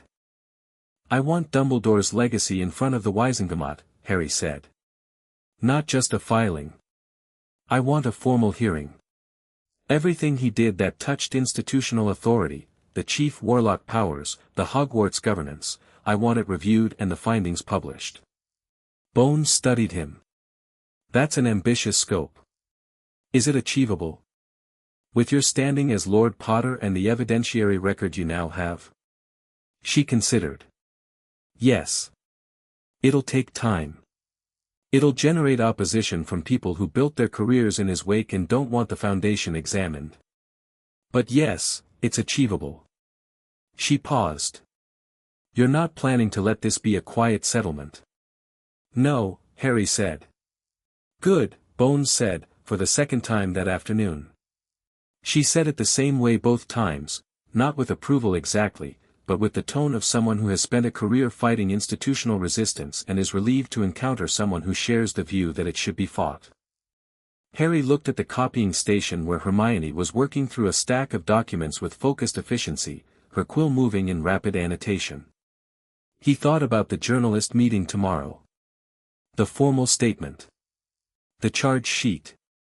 The Wizengamot review process. The Scottish property and Sirius's face when Harry had mentioned it. Ron at the Burrow sitting with his father in the wreckage of something. He thought about Molly Weasley, somewhere in this building, in a consultation room with a solicitor.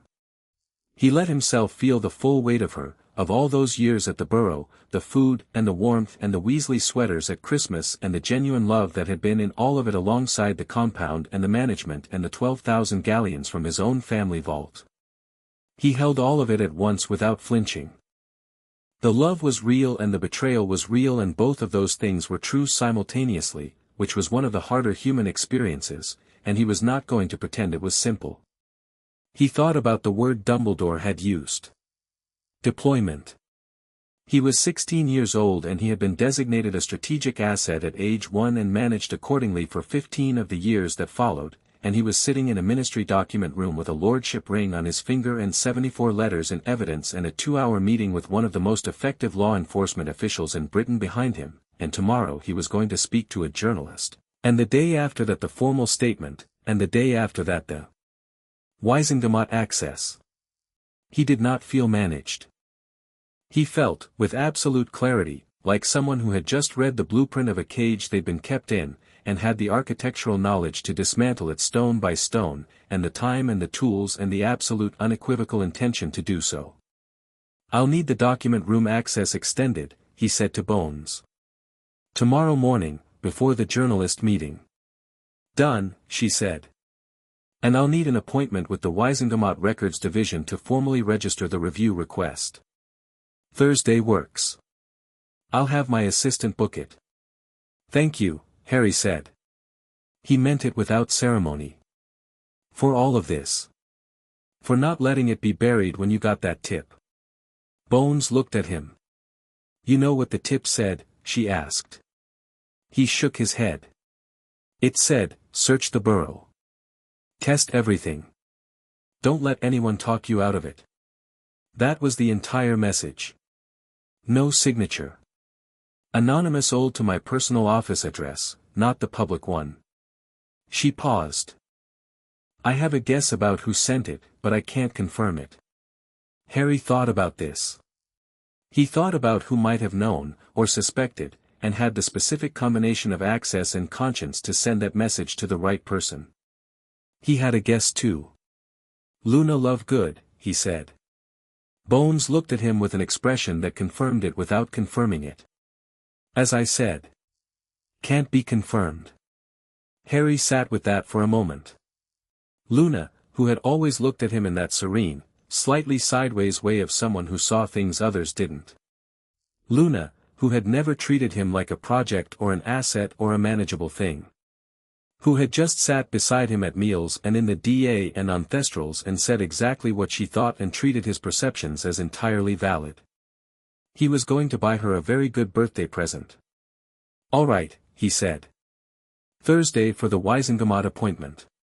Tomorrow morning the document room, then the journalist at noon. He stood up, pocketed his copies, picked up his bag, and looked around the document room with its ordered chaos and its decades of institutional record and its very particular smell of old parchment and consequence. He thought about the 1981 order. Primary strategic asset. Deployed. One more thing, he said to Bones. When the case goes public, and it will go public when Barnaby Lee's article runs, there are going to be people who try to frame this as an attack on Dumbledore's legacy. As Harry Potter trying to tear down a hero because of personal grievance. That framing exists and it'll be used. Yes, Bones said. I want to be ready for it. Not defensive about it. Just, ready. He looked at her. The documents speak for themselves. I don't need to argue against the framing. I just need the documents to be in front of people when the framing appears. Bones nodded. The documents will be public record once charges are formally filed. Legally, once that happens, anyone can access them. Good, Harry said. Then we make sure the charges are filed before the article runs. Bones blinked, very briefly.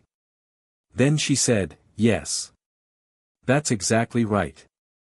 Hermione was at his elbow with documents organized and annotated and ready, and Harry looked at her and she looked back at him with the expression of someone who had been his friend since they were 11 and was seeing something in him that she was still calibrating. Something that had always been there and had simply never been this visible. Right, he said. Let's go.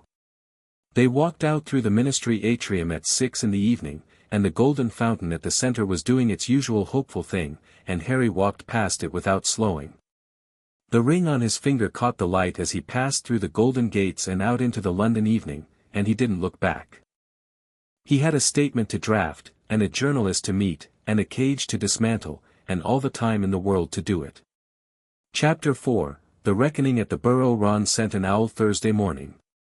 It arrived while Harry was eating breakfast at Grimmauld Place. Sirius had insisted on feeding him something before the Weisengamot appointment, which had led to a slightly chaotic attempt at cooking that had eventually produced eggs and toast of wildly unequal quality that they'd eaten anyway.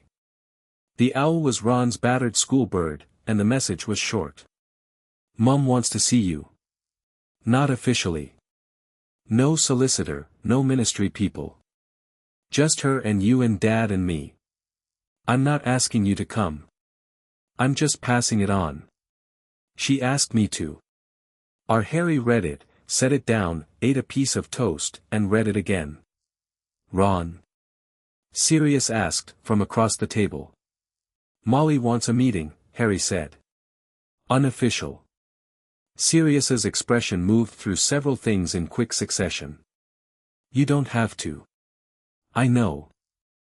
Bones would probably advise against it. Probably, Harry agreed. He sat with it for a moment. There were legitimate arguments against going. The solicitor issue, anything Molly said without representation present was a legal complication she was creating for herself, and while Harry had no particular obligation to protect her from that, participating in it was slightly messy from an evidentiary standpoint. There was also the simple fact that he was not afraid of Molly Weasley and had nothing to prove by going, which meant the decision came down purely to what he actually wanted. He thought about what he wanted. He wanted to look her in the eye and say things that needed to be said in a room without lawyers and ministry officials and evidentiary frameworks. Not because he needed her reaction. Not because he needed anything from her, particularly. But because some things needed to happen in person, between people, without the institutional machinery around them, and this was one of those things. I'm going, he said. Sirius opened his mouth. You can come as far as the gate, Harry said. I'll go in alone. Sirius closed his mouth, which was its own form of trust. Harry old Ron, this afternoon. 3 o'clock. I'll come to you. The Weisengamot appointment that morning was procedurally dense but productive. The records division was staffed by a small, quiet man named Pembroke who seemed to find the formal registration of a request to review 50 years of Chief Warlock authority genuinely interesting in the way of someone who had been waiting for a particular kind of work to arrive. He walked Harry through the process with meticulous precision, Hermione annotating alongside, and by 11 o'clock the review request was formally lodged, assigned a case number, and entered into the public register, which meant it was now a matter of public record that Lord Harry James Potter was requesting a formal institutional review of Albus Dumbledore's Chief Warlock tenure. Pembroke said, as Harry was leaving, "There'll be interest in this one." "Good," Harry said. He met Barnaby Lee at noon in a small office Bones had arranged at the Ministry, neutral ground, no DMLE branding, just a table and 4 chairs and good light. Lee was about 35, compact and dark-haired, with the kind of face that was difficult to read not because it was closed but because it was genuinely attentive, taking things in rather than projecting. He shook Harry's hand once, set a quick quotes quill and a standard dictation notepad on the table, and then looked at Harry and said, "Before we begin, ground rules from your end?" Harry liked him immediately. "Documents over assertions," Harry said. "Every claim I make, I can provide documentary evidence for. Your article should be built on the documents, not on my characterization of them. I'll characterize where I need to, but the documents are the spine." Lee nodded, making a note. "Publication timing?" "After the formal charges are filed. Bones expects that to be tomorrow afternoon at the latest." "I can work with that." "What's the scope?" Harry set the folder on the table. "Everything." Lee opened it. He was a careful reader, he didn't skim, he didn't react visibly to individual items, he simply read with focused attention and occasionally made a small mark in the margin of his notepad. He read for 40 minutes. Harry waited without impatience. Hermione sat beside Harry and didn't say anything, which for Hermione was an active choice that Harry appreciated. When Lee finished, he looked up. He was quiet for a moment. Then he said, "The 1981 order is going to be the lead." "Yes," Harry said. "The Gringotts disbursements are the most immediately accessible detail for general readership. 12,000 galleons. That's concrete. Use it. I'll want a statement from you. Not emotional testimony, you can be emotional, that's valid, but I want a statement that's primarily factual with your personal commentary clearly marked as commentary." "Hermione has drafted something," Harry said. Hermione produced it from her folder. Lee read it, made 2 suggestions that were both good, and they revised it in place in about 20 minutes. Lee was the kind of editor who improved things without changing what they were, which Harry thought was probably the most useful professional quality a journalist could have. "One question that's not for publication," Lee said, when they'd finished. "Off the record, entirely." Harry nodded. "How are you?" Lee asked. "I ask because in my experience, people who have been through something like this," he gestured at the folder with the careful precision of someone who didn't want to be reductive about 74 letters and a 1981 order, often present very controlled in the first few days because the processing hasn't fully landed yet. "I'm not writing a human interest piece about your emotional state. But I want to know, as a person, if you're all right." Harry looked at him. "I'm entirely clear-headed," he said. "The grief will probably arrive at some point and I'll manage it. But right now the clarity is what's most useful and I'm using it." Lee nodded. "Fair enough." He stood, extended his hand, and Harry shook it again. "It'll be ready by tomorrow evening," Lee said. "Pending charge confirmation from Bones. I'll hold publication until I have that confirmation." "Thank you," Harry said. "Don't thank me," Lee said, packing his notepad. "This is the most important story I've covered in a decade. I should thank you for bringing it to me." He paused at the door. "For what it's worth, what you're doing, the scope of it, the way you're doing it. It's the right approach." He left. Hermione looked at Harry. "I didn't know journalists could be that decent," she said. "Most of them aren't," Harry said. "That's why I asked for this one specifically." He checked his watch. 1:30. He had 90 minutes before the borough. The Devon afternoon was cooler than it had been. Summer had gone slightly sideways, the way English summers did, the heat replaced by a heavy grey sky and the smell of rain somewhere in the distance. Harry apparat to the lane outside the borough at 3:03 and stood for a moment looking at the house. Sirius materialized beside him, having kept his word about coming as far as the gate. He looked at the borough with an expression that was doing significant internal work. "I'll be fine," Harry said. "I know you will," Sirius said. "I'm not worried about your safety. I'm worried about other things." He looked at Harry sidelong. "You're allowed to be angry in there. You know that. You don't have to manage yourself on their behalf."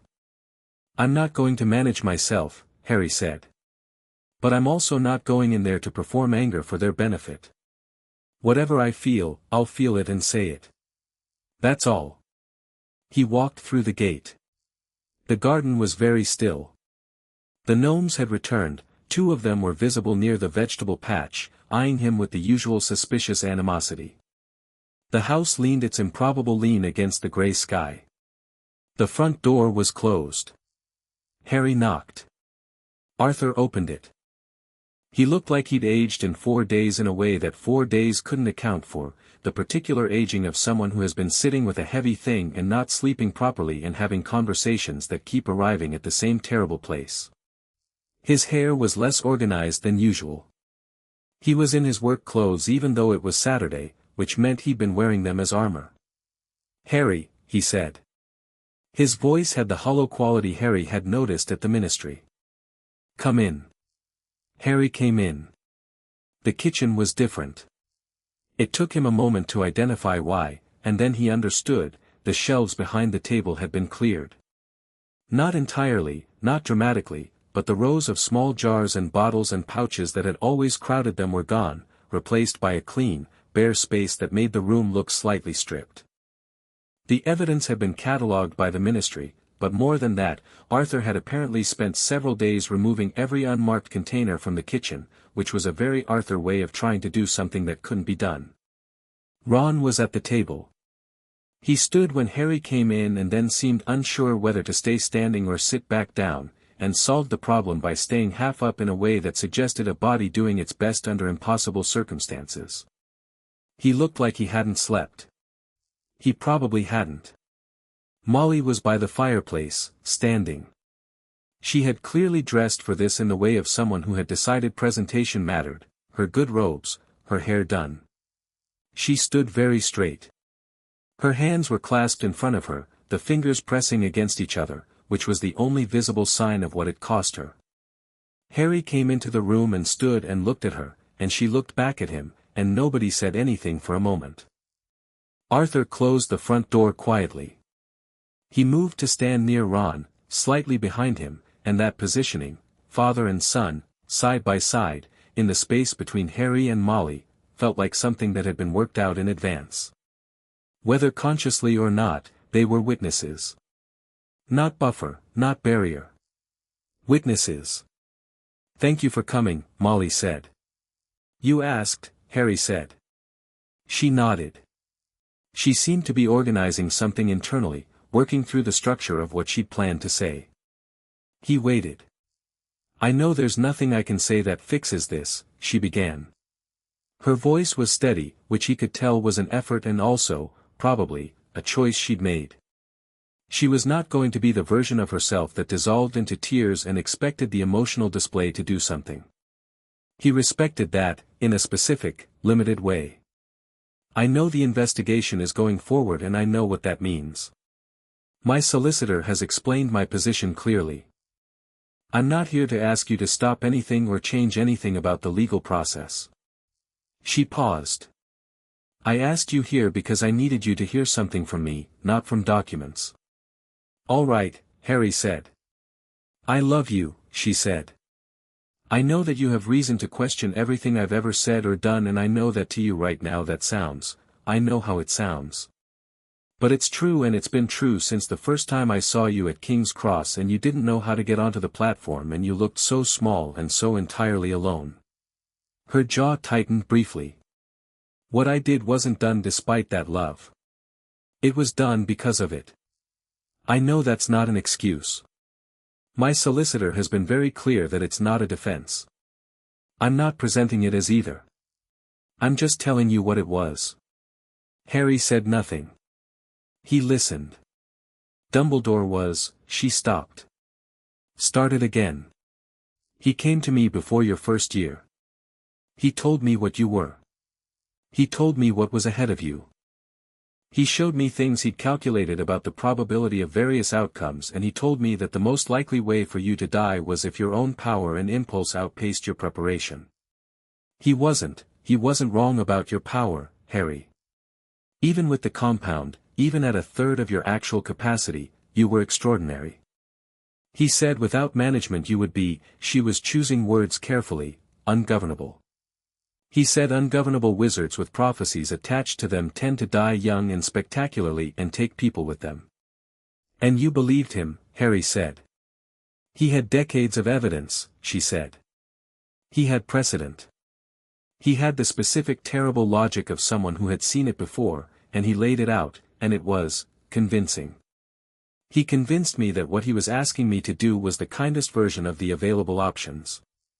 Her hands tightened against each other.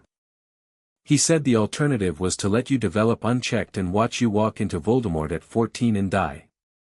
But I walked into Voldemort at 14 anyway, Harry said. In the graveyard. And at 11. And at 12 and 13 and 15. He kept his voice level. The compound didn't stop any of that. It just meant I faced all of it at a third of my actual ability. Molly's face did something complicated and painful. I know, she said, very quietly. I know that. The argument was that it kept me safe, Harry said. But I was never safe. That was never a real thing. The only difference was how capable I was when the dangerous situations happened, which they happened anyway, because Voldemort was real and Dumbledore's plan required me to survive long enough to be deployed. He used the word deliberately. He watched it land. He wrote that word in the 1981 order. Deployed. Like a piece on a board. Molly closed her eyes briefly. I didn't know about that document. You knew enough, Harry said, without heat. You knew what you were doing and you knew why, and you did it for 15 years. You brewed it yourself after Webb died, which means you had a moment, a real, clear moment, where you could have stopped, where the supply chain ending gave you a natural exit and you chose to keep going. Arthur sat down at the table behind Ron. He sat down the way someone sits when their legs have stopped being reliable. Yes, Molly said. I did. The simplicity of it was significant. She wasn't defending that particular point. She was just confirming it, which took a certain kind of courage or a certain kind of resignation, and Harry wasn't entirely sure which. Why? He asked. At that point. After Webb died, after everything, why keep going? She looked at him for a long moment. The standing straight quality began to loosen slightly, not collapse, just settle. Because you were 14, she said. And Voldemort had just come back. And I was terrified. She paused. Because by then it had been 13 years and I didn't know what you'd be without it, and I was afraid of the answer.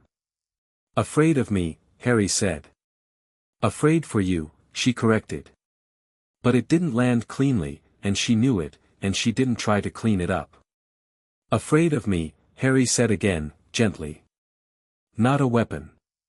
Just an accurate word. Because Dumbledore had been telling you for 13 years that the unmanaged version of me was something to be afraid of. And you'd been managing me for so long you'd never found out whether he was right. He let that sit for a second. He was wrong, by the way. I can tell you're curious. Something moved across Molly's face that he couldn't quite name. It was gone quickly. I know you loved me, Harry said. I believed it then and I believe it now. I also know that you did something that cannot be undone and that will be prosecuted. Both things are true, and I'm not going to pretend the love cancels the other thing or that the other thing makes the love a lie. It's messier than that. He paused. I'm not going to stand here and tell you I hate you. I don't. I don't know yet what I feel, if I'm honest, because I've been operating at full capacity for approximately 72 hours and there's a lot of information still landing. But the investigation is going forward regardless of what I feel. I know, she said. And I won't ask them to go easy, he said. I'm not saying that to hurt you. I'm saying it because you deserve to know it clearly rather than have it as a surprise. Molly nodded once. The straight spine was still there, but it cost more now, visibly. Is there anything you want to ask me? Harry said. She seemed surprised by the question. She looked at him in the particular way of someone who had prepared for one kind of conversation and found themselves in a slightly different one. Are you? She stopped. Will you be all right? Properly. Not for the investigation. Just you. Yes, he said. I will. She nodded again. She was not going to cry. He could see the decision in her face. She'd decided before he arrived that she wasn't going to cry because she'd decided it would feel like asking him for something, and she wasn't going to ask him for anything today.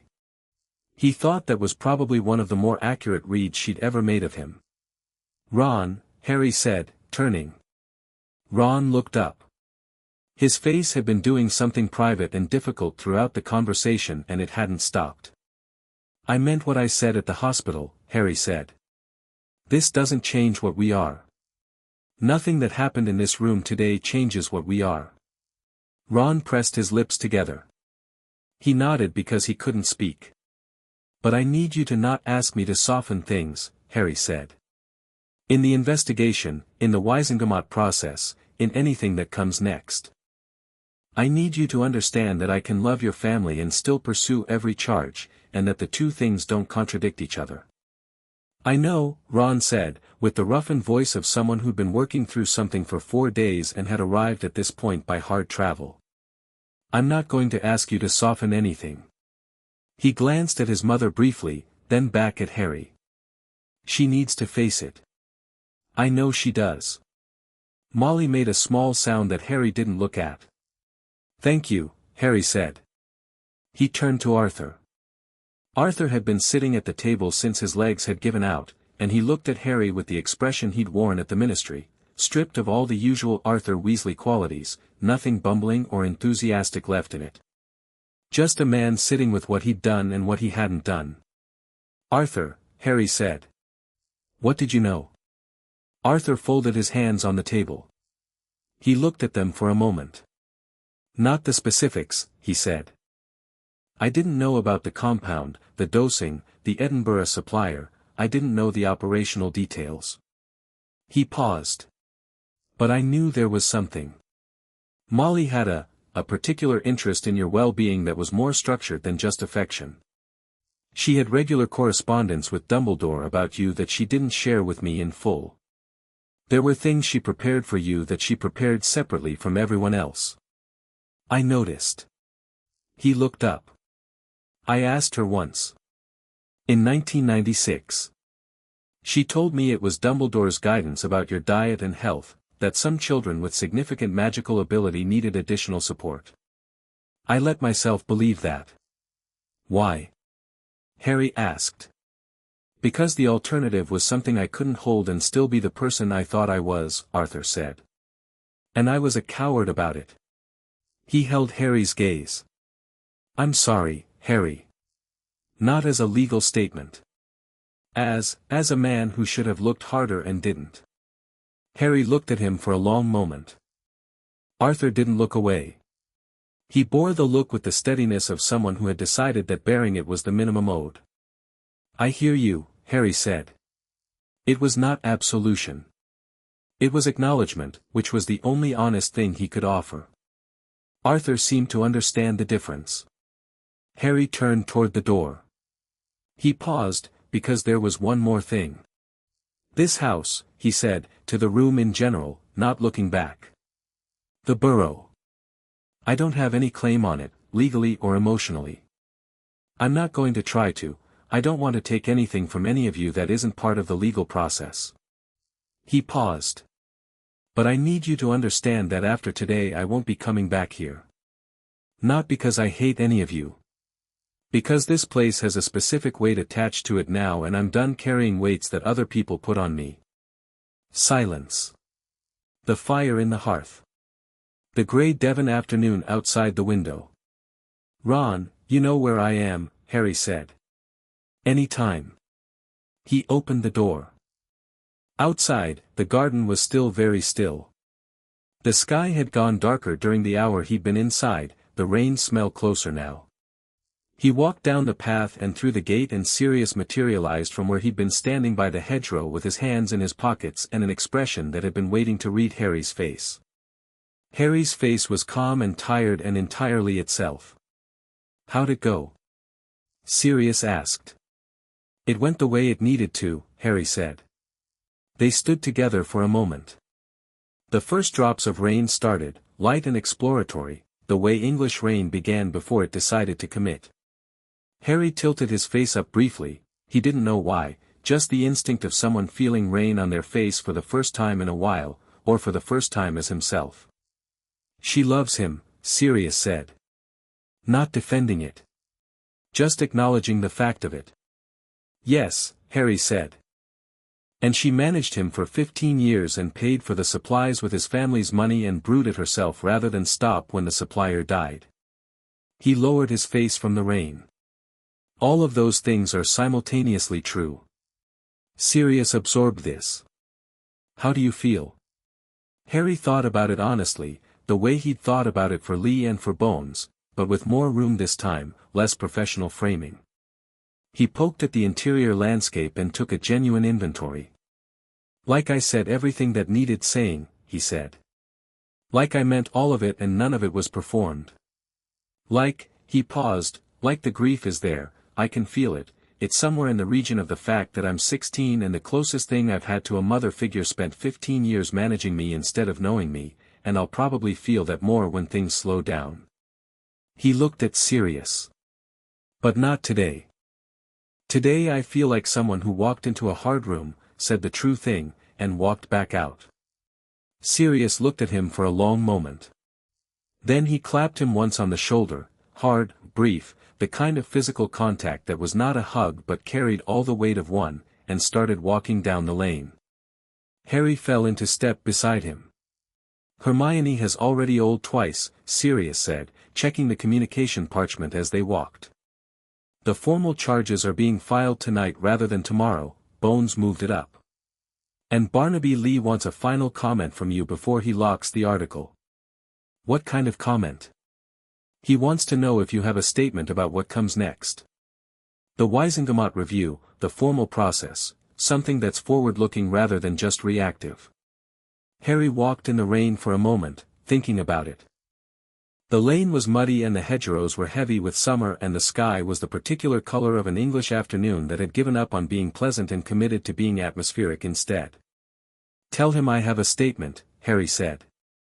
Tell him I'll send it tonight.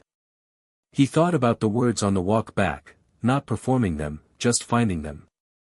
Finding the ones that were true and useful and said what needed to be said about what this was and what it wasn't.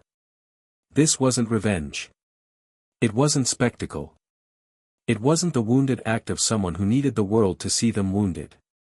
It was the straightforward work of someone who had found out what had been done, understood the shape of it fully, and was going to make sure every mechanism that had enabled it was examined in daylight and answered for properly. That was it. That was the whole thing. He drafted the statement in his head by the time they reached the apparition point. What was done to me was not an isolated act. It was systematic, it was institutional, and it was enabled by structures within wizarding government and wizarding society that prioritized particular outcomes over basic rights. The investigation and the Wisengamot review I've initiated are not about retribution. They're about accountability, the kind that creates change rather than the kind that simply satisfies anger. I intend to see every charge properly pursued and every institutional mechanism involved formally reviewed. The point is not to punish the past. The point is to make sure the past cannot become the future. Harry James Potter, Lord of the ancient and noble house of Potter. He said it out loud, quietly, testing it. Sirius glanced at him. That's your statement? Yes, Harry said. Sirius was quiet for a moment. James would have said something much more dramatic. I know, Harry said. It's better, Sirius said. Your way is better. They operated back to London, and the rain came with them, and somewhere behind them in Devon the burrow stood in its improbable lean, and inside it 3 people sat with what had been said, and the gnomes stayed in the vegetable patch because even they seemed to understand that today was not the day to be unreasonable. The formal charge notification arrived at Grimmauld Place at 11 that night, delivered by Ministry Owl while Harry was writing out the statement fair for Barnaby Lee. He opened it, read it, set it on the desk. The charges were filed against Molly Pruitt Weasley. Sustained magical assault of a minor under the Wizarding Children's Protection Statutes. Unauthorized compound administration. Conspiracy with a named decedent, Albus Percival Wulfric Brian Dumbledore, to restrict the legal rights of a lord of an ancient and noble house. Financial complicity, receipt of estate funds under false categorization. 4 counts. Each one stand-alone. Each one substantiated by the evidentiary record. Harry read them once, folded the parchment, and put it in the file on his desk. Then he finished the statement for Lee, sealed it, and sent it with the waiting owl. Then he sat back in the chair in the Grimmauld Place study, which smelled like old books and the particular dust of a house that was only recently re-inhabited, and he looked at the ceiling and breathed. The grief was there. He'd told Sirius it was there and he'd been right. It was there in the region of mothers and warmth and Weasley sweaters at Christmas and the comfortable blur that had turned out to be something else, and it sat in him with a weight that was not going to be moved by planning or strategy or any of the very useful things he'd been doing for 4 days. He let it be there. Downstairs, Sirius was making tea. He could hear it, the particular sounds of Sirius in a kitchen, which were cheerful and slightly unpredictable and entirely present, the sounds of someone who was alive and here and on his side. The ring on his finger caught the desk lamp's light. The charges were filed. The article was locked. The Wisengamot Review was on the public register. The documents were in evidence. The statement was sent. He'd said everything that needed saying at the Burrow. Tomorrow would have its own shape and he'd meet it then. For now, the grief sat in him and he let it, because he was not going to be the kind of person who managed themselves past the hard feelings any more than he was going to be the kind of person who let someone else manage him. Sirius called up the stairs, "Tea's ready." Harry got up and went downstairs. Chapter 5, Foundations. The Daily Prophet ran the story on a Sunday. Harry was awake before the owl arrived, which had become a habit over the past week, waking early and lying in the dark of Grimmauld Place's second-best bedroom with his thoughts, which were considerably more interesting company now than they'd ever been. The owl came at 6, dropped the paper on his chest with the reliability of a delivery service that had no concept of sleeping in, and Harry sat up and read the front page in the thin early light coming through the curtains. Lee had done exactly what he'd said he'd do. The headline was direct, not sensationalist. Potter charges filed, systematic magical assault spanning 16 years revealed in Ministry investigation. The article ran to 4 full pages inside, which was the kind of real estate the Prophet reserved for things it considered historic. Lee had built it exactly as they'd discussed, documents first, characterization marked clearly as characterization. The 1981 order was reproduced in full. The Gringotts disbursement figures were presented in a clean sidebar. The charge sheet was summarized accurately. Harry's statement ran at the end, unedited, exactly as he'd written it. The photograph on the front page was the only thing Harry hadn't anticipated. It was from the Triwizard Tournament, one of the candid press shots from the first task, and it showed him standing in the champion's enclosure with his wand at his side looking at something off-camera with an expression that was, Harry realized with mild surprise, not the expression of someone who was frightened or performing. It was the expression of someone assessing a situation. He looked like himself. Whatever himself had looked like even through the compound. He read the whole thing twice. Then he folded the paper, got up, and went downstairs. Sirius was already in the kitchen, which was unusual. He was not naturally an early riser. He had his own copy of the paper spread on the table in front of him, a cup of tea at his elbow, and the expression of someone who had been reading for a while and feeling several things about it in sequence. He looked up when Harry came in. "How does it read?" Harry asked. "Like the truth," Sirius said. "Clearly and completely and without anything extra." He looked down at the paper again. "The prophet is going to get howlers. From people who don't want it to be true," Harry said. "And from people who are furious it is," Sirius said. "Those are different categories." Harry put the kettle on. He stood at the counter while it boiled and he thought about the owls that were probably already in flight, to the ministry, to various people who'd woken up and read the paper over breakfast and were now sitting with the particular discomfort of discovering that an institution they trusted had been doing something like this. He thought about Hogwarts, where the paper would arrive this morning and the staff would read it in the Great Hall, and he thought about which staff member Bones had mentioned as a third party, the one whose involvement was still preliminary and unconfirmed. He thought about going back to Hogwarts in September, which was now approximately 5 weeks away, and what that was going to be like. The kettle boiled. He made tea. "Hermione will be here by 9, he said. "I know," Sirius said. "She old last night. She's bringing someone." Harry glanced at him. "Who?" "Didn't say. Said you'd want to see them." He thought about this for a moment and then let it go. He'd find out at 9. The morning had its own rhythm. Sirius cooked something that was technically breakfast and required a negotiation between Harry and the kitchen about the current state of the eggs, and they ate at the kitchen table with the paper between them, and owls arrived throughout, Bones first, confirming that the public response to the article was being monitored and that the formal charge process was proceeding, then Ron, whose message was just read it. "Good. Call me later." Then several letters from people Harry didn't know, which he set aside to review with Hermione, and one letter from someone he did know, in handwriting he recognized immediately. Neville Longbottom. "Harry, I read the article 3 times. I want you to know that everything you wrote in your statement is exactly right, and if there's anything I can do, anything at all, you have my support. Full support. I mean that in a formal sense too, if it's useful. Gran is already writing to the Wisengamot. The Longbottom house is with you. Neville." Harry read it twice. Then he set it on the pile of important correspondence, which was the pile on the left, and thought about Neville in a way he hadn't thought about him in a while, the specific shape of Neville, who had always been underestimated and who had always, when it counted, simply shown up. Neville's grandmother writing to the Wisengamot. The Longbottom house formally aligning. He wrote back immediately, "Thank you. The formal support matters more than you know. I'll be in touch about specifics. Harry." Hermione arrived at 9:10 with Luna Lovegood. Harry opened the front door and looked at Luna, who was standing on the Grimmauld Place front step in what appeared to be robes printed with radishes and an expression of calm, attentive serenity that was simply always Luna's expression regardless of context. She had a small plant in a pot tucked under one arm. "Hello, Harry," she said.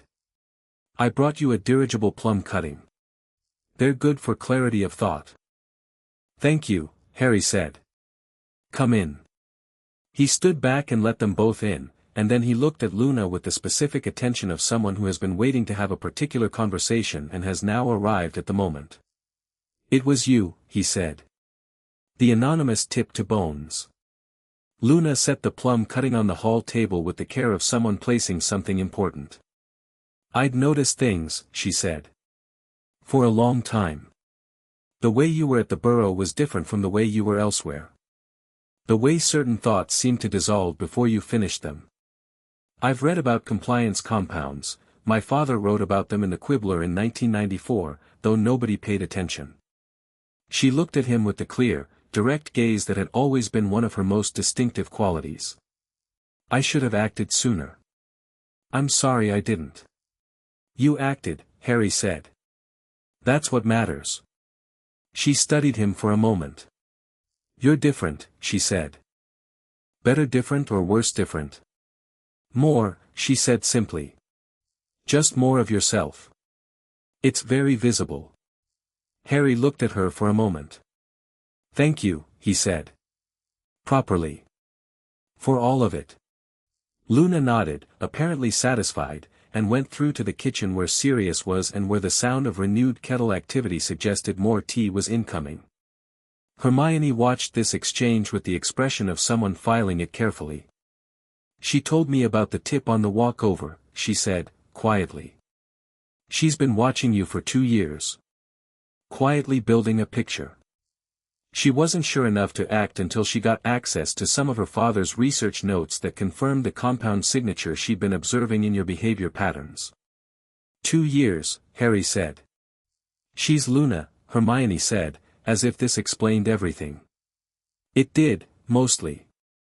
They went through to the study, which had become the working center of the house over the past week, the desk covered in documents organized in Hermione's system, which was not identical to Harry's system but which they'd negotiated into something functional, the pin board that Sirius had put up on one wall now covered in the same way as Bones's office, the evidence files in their folders. Harry had been building something in this room for a week. Today he wanted to look at the whole shape of it. Tell me where we are, he said to Hermione, pulling his chair up to the desk. She sat across from him and opened her folder with the focused energy of someone who had been thinking about this since 6 this morning. Legally, the charges against Molly are filed and proceeding. Her solicitor has entered a plea of not guilty with mitigating circumstances, which is predictable and doesn't affect the evidentiary record. Fig's cooperation agreement is formally in place and her testimony is locked into the case file. The 2 former Order members Bones mentioned have been named, she told me this morning. Alpheus Doge and Emmeline Vance. Doge knew from the beginning, apparently, he was part of the original discussion in 1981. Vance knew from about 1993 and was involved in the dosing supply chain for one specific period. Where is Vance? Harry asked. Hermione's expression shifted. She died in 1996. The Death Eater attack. Harry absorbed this. Doge is alive. Yes. He's cooperating. He's 70-something and he's apparently been waiting for this for decades with the particular guilt of someone who made a bad choice at the beginning and has been carrying it silently ever since. He gave a full statement to Bones yesterday. Hermione paused. He said Dumbledore presented it as temporary. 18 months of management while the immediate post-Voldemort threat was assessed. He said he never knew it had continued. Did you believe that when Bones told you? Harry asked. No, Hermione said. But his culpability is from the beginning, not the continuation. That's still significant. Harry nodded. The Hogwarts staff member. Has Bones confirmed who? Hermione pressed her lips together. Severus Snape. The room was quiet. Sirius appeared in the doorway with a tray of tea, registered the name from the quality of the silence, and set the tray down with extreme care. Snape, he said flatly. His involvement is different from the others, Hermione said, with the fairness of someone who found it difficult but did it anyway. He wasn't administering anything directly. His role was, he supplied potions knowledge. Consultation, essentially. Dumbledore consulted him on the compound formulation, on adjustments, on the 1994 reformulation after Webb died. He didn't know the full scope. Bones doesn't think he knew it was Harry specifically until he came to Hogwarts. She paused. But once he knew, he didn't stop it. He didn't stop it, Harry said. No. Harry sat with this. Snape was, complicated in a way that he had always been complicated, the complex tangle of hatred and obligation and whatever it was that lived in the man beneath both of those things. He thought about 5 years of potions, the specific quality of Snape's disdain for him, whether any of it mapped differently against this new information. He thought about the possibility that Snape's particular dislike of Harry had been at least partly shaped by knowing what had been done to him, by the discomfort of complicity, by the way people sometimes turned their guilt outward. He thought about it for about 30 seconds and then set it aside. It was a real thing that needed to be addressed, but it was not the most important thing today. "Is Bones bringing him in?" he asked. "Already has," Hermione said. "He's been interviewed. He confirmed his involvement. He provided full records of the consultations including dates and formulation details, which Bones says substantially strengthens the medical evidence." She paused again. "He apparently provided this information without being asked twice." "Meaning?" Sirius said. "Meaning he came prepared to tell the truth," Harry said. "He thought about that. He let it be what it was, not redemptive, not exonerating, just a fact about a complicated person who had done a complicated wrong thing and was apparently willing to stand in it when the moment came. He filed it next to Doja's guilt and Arthur's cowardice and all the other complicated human things this case had produced, and he moved on. The Wisengamot Review, he said. Thursday's appointment was to register. What's the timeline from registration to formal hearing? 60 days minimum under standard procedure, Hermione said. But there's a mechanism. If a second ancient and noble house formally seconds the review request, the timeline can be accelerated to 30 days. Neville, Harry said, reaching for his fresh letter. I was going to suggest him, Hermione said. He already said the Longbottom house was with you. The formal seconding is a specific document. I have the template here. She produced it from her folder with the efficiency of someone who had already looked it up. Harry read it. It was short. He'd owl Neville today, explain the request, ask him to submit the seconding by end of week. He already knew the answer would be yes. Neville Longbottom, when he said he was in completely, and Harry thought that was probably one of the things the compound had suppressed in him, the ability to see that clearly, to know which people were which. 30 days, Harry said. That puts the Wisengamot hearing in September. The second week of September, Hermione confirmed. Which is after term starts, Harry said. You'll be back at Hogwarts by then. I know. He thought about this. We can work around it. Bones will be managing the hearing process on the ministry side and I just need to be present for the formal sessions. He paused. Though being at Hogwarts with Snape under investigation is going to be a specific kind of interesting. He's not suspended, Hermione said. Bones said the investigation doesn't warrant suspension at this stage, his role was consultative rather than direct administration. He'll be on notice, which in practice means he can teach but every action he takes at Hogwarts is under enhanced scrutiny. Dumbledore is dead and Snape is under investigation, Sirius said, from the doorway. Who's headmaster? Minerva McGonagall, Hermione said. She was appointed at the start of last year as deputy and assumed the headmaster position in an acting capacity when he died at the end of 5th year. Harry blinked.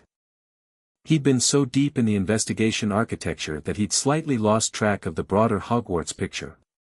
McGonagall is headmistress. Acting headmistress, yes. He thought about McGonagall. Strict, precise, occasionally unexpectedly warm, deeply committed to what she believed was right, and in the new context of everything he now knew, he found himself wondering how much she'd known and how much she hadn't. He thought the answer was probably very little. McGonagall was not someone who would have sat quietly in possession of this information. Her anger, when it came, would be enormous and would be directed at the right people. He added her to the list of conversations that needed to happen, in the appropriate time and way.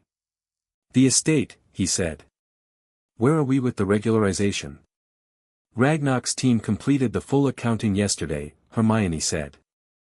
The total disbursements under Dumbledore's unauthorized trustee actions come to just over 40,000 galleons across all recipients and purposes. Of that, 12,000 to Molly, 7,000 to Fig, the potions procurement, and the remainder to various ministry officials and order members in amounts that Bones's team is cross-referencing against known influence decisions. She looked at her notes. The ministry officials category is potentially the most significant for the broader institutional review, because if Dumbledore was paying ministry people to protect his information management, then the corruption extended into the ministry itself, Harry said. Yes. Bones is aware. She's treating it as a separate investigation strand. Good. That's her jurisdiction, let her work it. Harry picked up his quill and added a note to the main document. The Scottish property, has Gringotts processed the preliminary transfer documentation for Sirius? It's with their conveyancing team, Hermione said. Should be complete within 2 weeks. Sirius made a sound from the doorway that was not a word but contained several emotions, which Harry chose not to examine too closely because Sirius's emotional comfort required a specific handling that involved not acknowledging it directly. Right, Harry said. What about the Quidditch pitch? Both Hermione and Sirius looked at him. The what? Hermione said. The Potter Highland property. Does it have a Quidditch pitch? Sirius burst out laughing. It was the full, genuine, unguarded laugh that he produced occasionally and that transformed his face into something younger and clearer, and Harry felt something warm settle in his chest at the sound of it. I have no idea, Sirius said. I've never been there. We should go, Harry said. Before September. Take a week. Sirius stared at him. You're in the middle of an active ministry investigation and a Wisengamot review process and you want to take a week off. The active work is Bones's now until the hearing, Harry said. We've given her everything. The evidentiary record is complete. The charges are filed. Barnaby Lee's article is running. There's nothing I need to physically be in London for until the hearing. He looked at Sirius steadily. I've been at full capacity for 6 days and in that 6 days I've filed charges, initiated a Wisengamot review, accessed and submitted 74 letters and evidence, claimed my lordship, met a journalist and confronted Molly Weasley in her own kitchen. I think I've earned a week in Scotland. Sirius was looking at him with an expression that was helpless in a specific, fond way. Besides, Harry said, I want to see the house. And I want to fly. He paused. Properly. For the first time. There was a silence in the room that was not empty. It was full of the specific weight of for the first time, what it meant, what it contained. Sirius understood it immediately.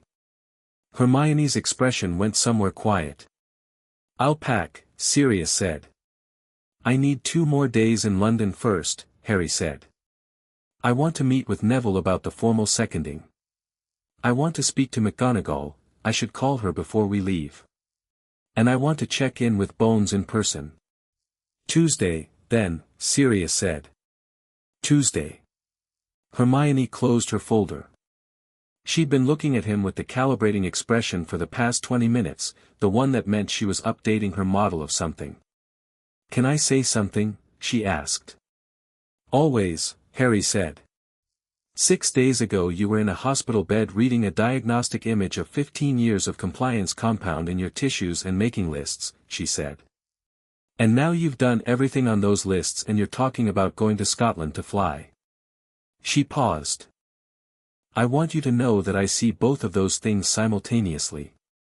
The strategic competence and the 16-year-old who just wants to go fly his broom. She looked at him with the directness that was one of her most consistent qualities. I just want you to know that I see both. Harry looked back at her. Good, he said. I need someone who can. She nodded. Something settled in the room. Now, Harry said, picking up his quill again, let's talk about 6th year. Hermione blinked. Sorry. September. Hogwarts. I need to think about what 6th year looks like now. He leaned forward. I've been thinking about the DA. The Defense Association, Hermione said. Umbridge is gone, obviously, right, but the function of it is still useful, Harry said. Not as a resistance organization. As a genuine teaching environment. Defense against the dark arts has been inconsistently taught for my entire time at Hogwarts, and the current period is, we're in an active conflict with Voldemort, who is back and acknowledged. Students should be genuinely prepared. He paused. I want to talk to McGonagall about formalizing it. Not as a club. As a proper supplementary program with curriculum and structure. Hermione was already writing. She'd have to approve it formally as headmistress. Which is why I want to talk to her before September. You'd need to work out who leads it. Harry looked at her. She looked back. Obviously, she said, which was the same word she'd used at the hospital but in a completely different tone, less patient, more resigned, the tone of someone who has always known what she was signing up for and has simply accepted it. Fine. Yes. Obviously. Ron too, Harry said. Naturally. And Neville. Harry, are you rebuilding the DA or are you building an army?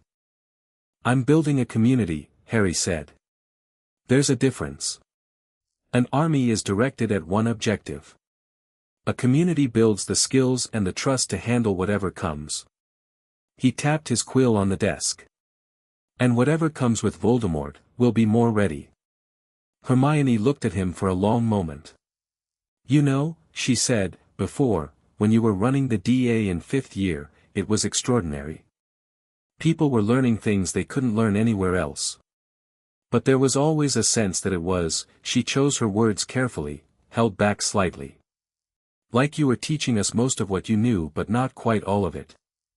I know, Harry said. I can feel the difference now. What I was teaching at 2/3 capacity versus what I can teach now. He said it without arrogance, with the simple factual quality of someone assessing a resource. It'll be different. How different? He thought about the lamps blazing white when he'd reached for his wand in the hospital room. The Patronus at 13, held back by 60%. The Department of Mysteries, the possession, the thing that had moved through him and expelled Voldemort's presence. All of that at a fraction. Very, he said. The morning had moved into afternoon. London outside the Grimmauld Place windows was doing Sunday things, quieter traffic, the occasional voice from the street, someone's radio from a house nearby.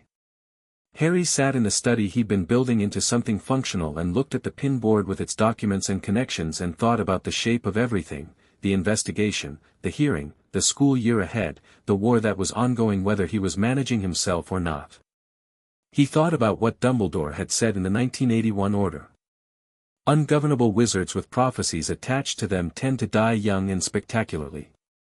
He thought about what he'd actually been, at 1/3 of his power, governed by a compound in his blood. He'd faced Voldemort at 11, 12, 13, 14, 15. He'd survived each time not because he'd been carefully managed, but despite it. Because something in him, some quality that had nothing to do with obedience compounds and compliance calibrations, had simply refused to be the thing that died.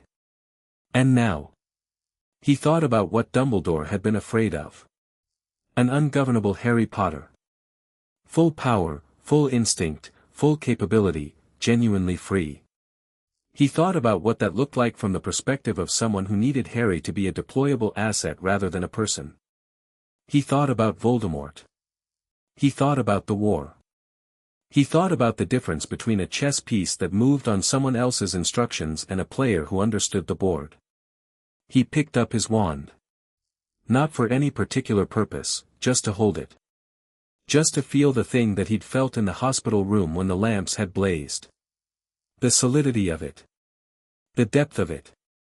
The feeling of capacity that was entirely and only his, never borrowed, never managed, never turned down to a manageable volume. He'd spent 6 years fighting a war at a fraction of himself. He was done with fractions. He called McGonagall that evening through the flue. She appeared in the fire with the angular, composed quality that was always McGonagall regardless of context or time of day.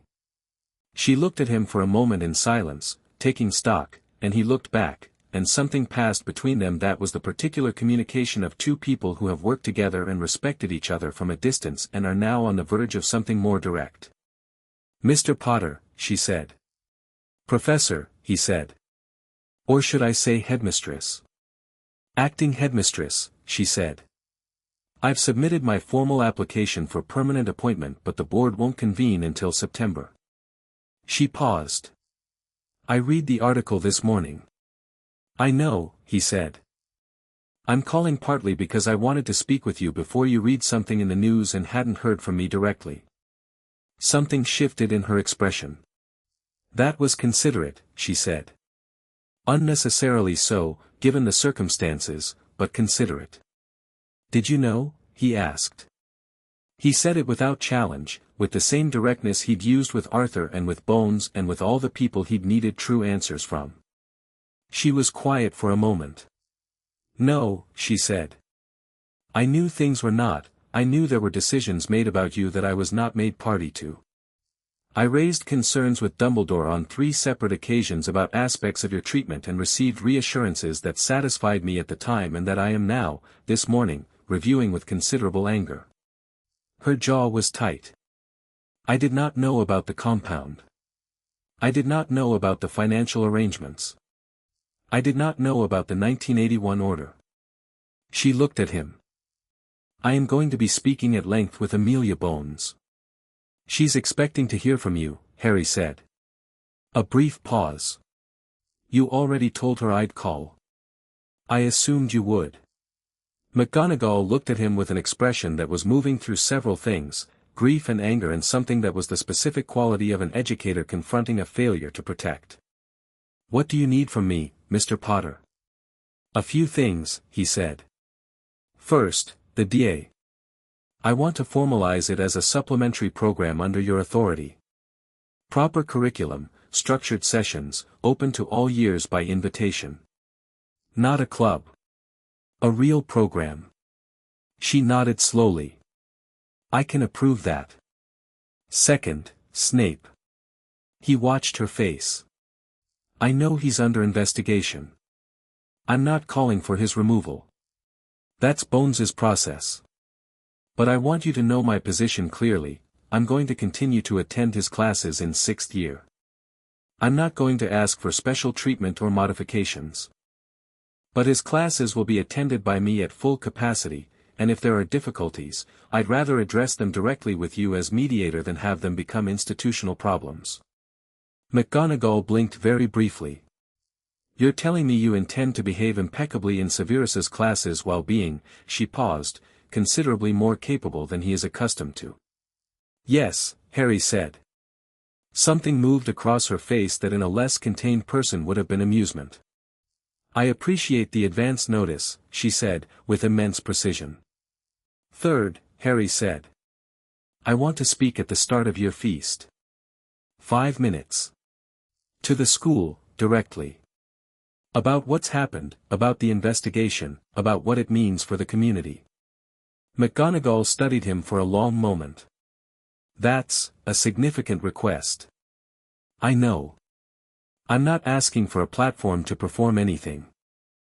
I want 5 minutes to say clearly and simply what happened and what I'm doing about it, because if I don't say it directly the rumor mill will say 17 things that are all wrong and students will spend the first month of term in a fog of misinformation. You've thought about this carefully, she said. Yes. I'll approve it, she said. On the understanding that I review the text in advance. Of course, he said. She looked at him for a moment. The fire between them crackled gently. Mr. Potter, she said. For what it's worth, and I'm aware that I am not the person with the most right to say this, given my failures to act sooner, what you're doing, and the manner in which you're doing it, is the most impressive thing I've seen from a student in 40 years of teaching. Thank you, he said. But I have a question. Yes. The Quidditch pitch at the Highland property, he said. Do you know if it has one? She stared at him. The Potter estate, he explained. We're going there next week and I want to fly. A pause. I have no idea, she said, with the expression of someone recalibrating. But I believe the property is extensive enough to accommodate one, if there isn't already. Good, he said. Good night, Professor. Good night, Mr. Potter. He pulled back from the fire. Sirius was sitting in the armchair behind him, having apparently been there for the last portion of the call, and he was looking at Harry with the expression that had become familiar over the past week, the one that was proud and slightly helpless about it. "You asked McGonagall about a Quidditch pitch," he said. "I did," Harry said. "While also negotiating a formal supplementary training program and the terms of Snape's continued employment." "Essentially, yes." Sirius shook his head slowly. "James," he said, "would have absolutely done the same thing in exactly the same conversation." Harry smiled, a real one, the kind that had been showing up more frequently over the past week, not performed, not managed, just genuinely present. He sat down in the other armchair, across from Sirius, in the firelit study of a house that was becoming, gradually and imperfectly, something like a home. "Tell me about the Highland property," he said. "Have you ever seen pictures?" "Your mum described it once," Sirius said. "In a letter. She said it was very green and very remote and that James was planning to put a Quidditch pitch in the south field, but he kept getting distracted by the fact that the library had 4 floors and he'd never made it past the first. 4-floor library," Harry said. "Him. We're definitely going." "I know we are." Sirius reached for his tea. "We leave Tuesday." Harry settled back in the armchair and looked at the fire and thought about Scotland, about green hills and remote quiet and a library with 4 floors and a south field where a Quidditch pitch could go or possibly already was. He thought about flying there, properly, at full capacity, over land that was his, with the sky as large as the sky actually was. He thought about what it felt like to have plans that were genuinely his own. It felt like the window, opened all the way. Same window. Just finally open as far as it was supposed to go. Downstairs, the house settled around them with the particular quality of a building that had been empty for too long and was only now beginning to understand that someone intended to stay. Harry let it settle. He was not afraid of what was coming, not the hearing, not Snape's classes, not the war that was ongoing. He was clear about what it was and what he was and what he intended to do about it, and that clarity was not a performance and it was not a potion and it was not going away. It was simply him. Finally and completely him. Tuesday morning arrived grey and fresh, and Harry Potter stood on the steps of number 12 Grimmauld Place with a packed bag over his shoulder and his wand in his pocket and the platinum ring on his finger, and he looked at the London street for a moment, the ordinary terraced houses, the ordinary Tuesday morning, the sky going blue at the edges where the grey was starting to give way. He thought about all the Tuesdays in his life that had been ordinary only on the outside. All the summers at Privet Drive. All the breakfasts at the Burrow. All the years at Hogwarts sitting in class feeling vaguely muffled, vaguely accommodating, vaguely content with whatever came. He picked up his bag and went down the steps. Sirius was waiting at the bottom, bags already packed with the focused efficiency of someone who had decided that if they were doing this they were doing it properly. He looked up when Harry came down the steps, and he looked, well. He looked like someone going somewhere he'd never been but somehow belonged. "Ready?" Harry said. "Born ready," Sirius said, with the grin that had once lit up a school corridor and had spent 12 years in Azkaban and was only now beginning to understand that it could come back all the way. They walked down the street. Chapter 6, The Boy Who Lived, Unbound. The Scottish property was called Caer Adfwin.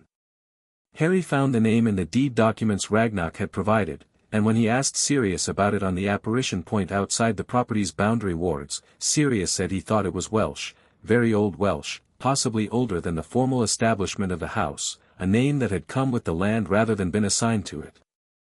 "What does it mean?" Harry asked. Sirius checked the deed. "Renewed fortress," he said.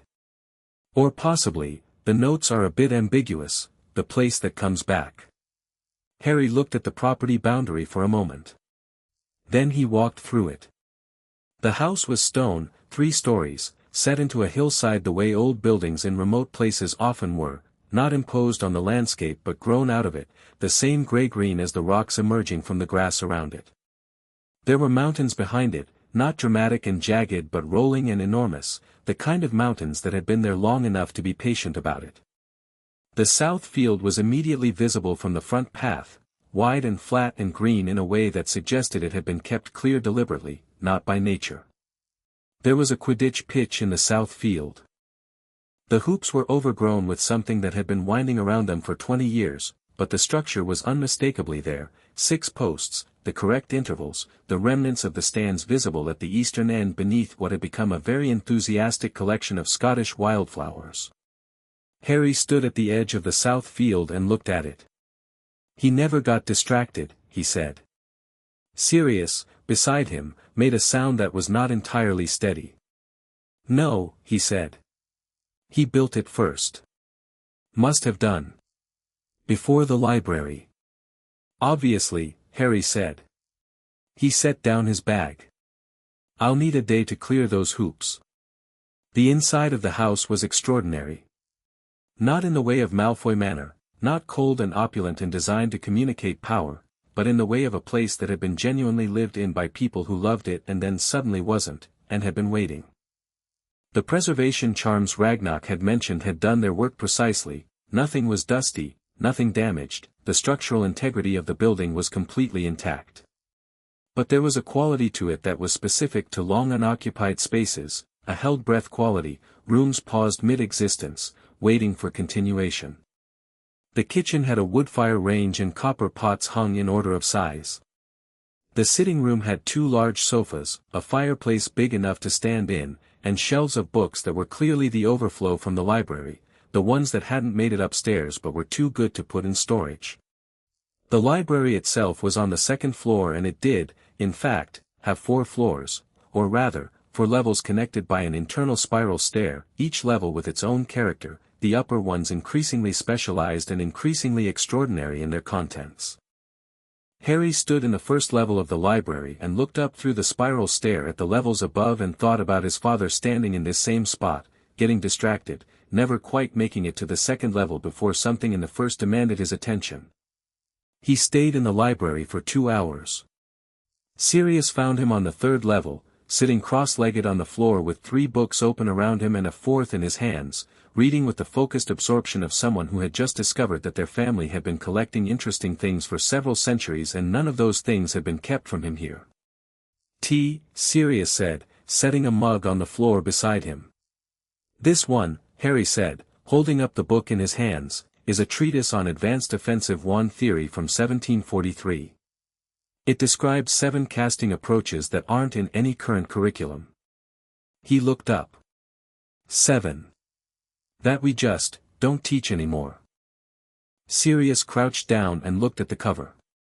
Potter collected, he read. Someone in my family collected it specifically, Harry said. Chose it. Brought it here because they thought it was worth keeping. Sirius sat down on the floor across from him, in the way of someone who'd decided the furniture could wait.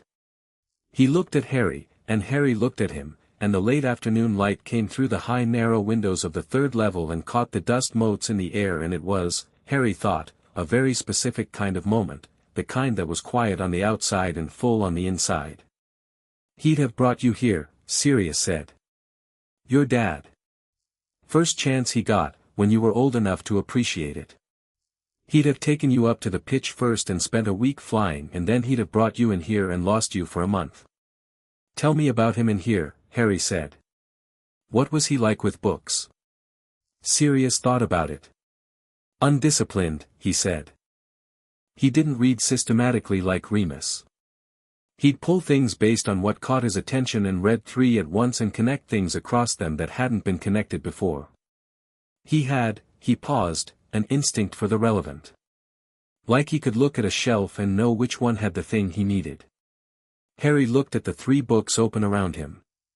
He'd pulled them in exactly that way, based on attention, not system.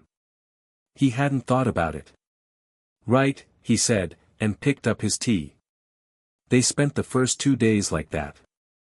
Letting the house arrive, getting to know its rooms and rhythms, cooking things of variable success in the kitchen, flying once the south field hoops were cleared, which Harry did in about 40 minutes, the overgrowth responding to his magic with the ease of something operating at full power, the hoops revealing themselves clean and entirely intact beneath.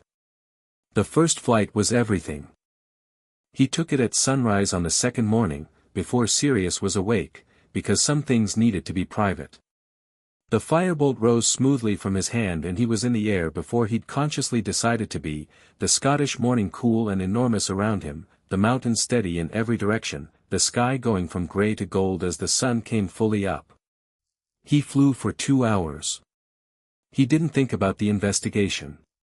He didn't think about Molly or Dumbledore or compound residue or the Wisengamot hearing. He thought about the air and the speed and the absolute, unmediated physical experience of being 16 years old and in complete possession of himself on a broomstick over mountains that had been his family's mountains for centuries. He went very fast. Much faster than he'd known he could go. At one point, near the peak of a long climbing arc, he felt something in his magic, the full, uncompressed depth of it, rise to meet the speed and the cold and the sky, and he understood in a way that was beyond words or analysis what Okafor had meant by quite a bit stronger. He understood it in his body, in the specific joy of a thing functioning as it was meant to function, and he let it run, and the morning was huge around him and he was in the middle of it, and it was the first morning he'd ever fully inhabited. He landed when his hands got cold and went inside and made breakfast, and when Sirius came downstairs 45 minutes later Harry was at the kitchen table reading the 1743 treatise and eating toast and he looked up, and Sirius saw his face, and Sirius said nothing but sat down across from him and poured himself tea and the silence between them was the comfortable, full silence of people who don't need to explain things to each other. The owls arrived on the third day. Bones, updating on the hearing preparation, the date confirmed as September 11th, a Thursday, in the main Wisengamot chamber. Hermione, with notes and a question about the DA curriculum she wanted to resolve before September.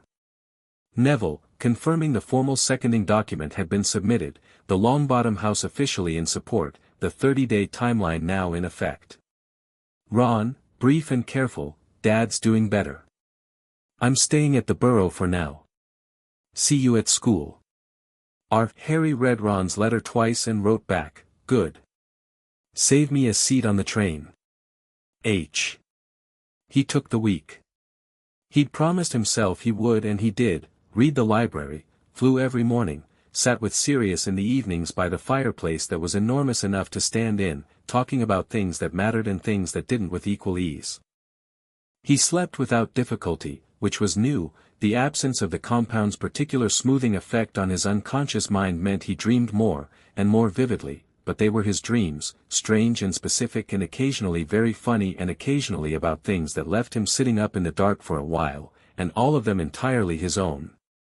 On the last evening before they were due to return to London, Harry sat on the pitch in the south field in the dark and looked at the stars, which in rural Scotland were not the compromised, city-dim thing he'd grown up with but the genuine article, the whole overwhelming sky full of them, the Milky Way visible as an actual structure, the whole thing so large and indifferent and beautiful that it produced a feeling he couldn't name, something between insignificance and freedom, something that was both simultaneously. He thought about the hearing. He thought about what he was going to say. He'd been turning it over for the whole week, not urgently, not as a task, but the way you turn something over when you want to understand its full shape. What he wanted the hearing to be. What he needed it to do, not just legally but actually, what a 16-year-old who had been systematically managed since infancy needed to say in a formal chamber, in front of the people who made the rules of the world he lived in. He thought about it until he knew.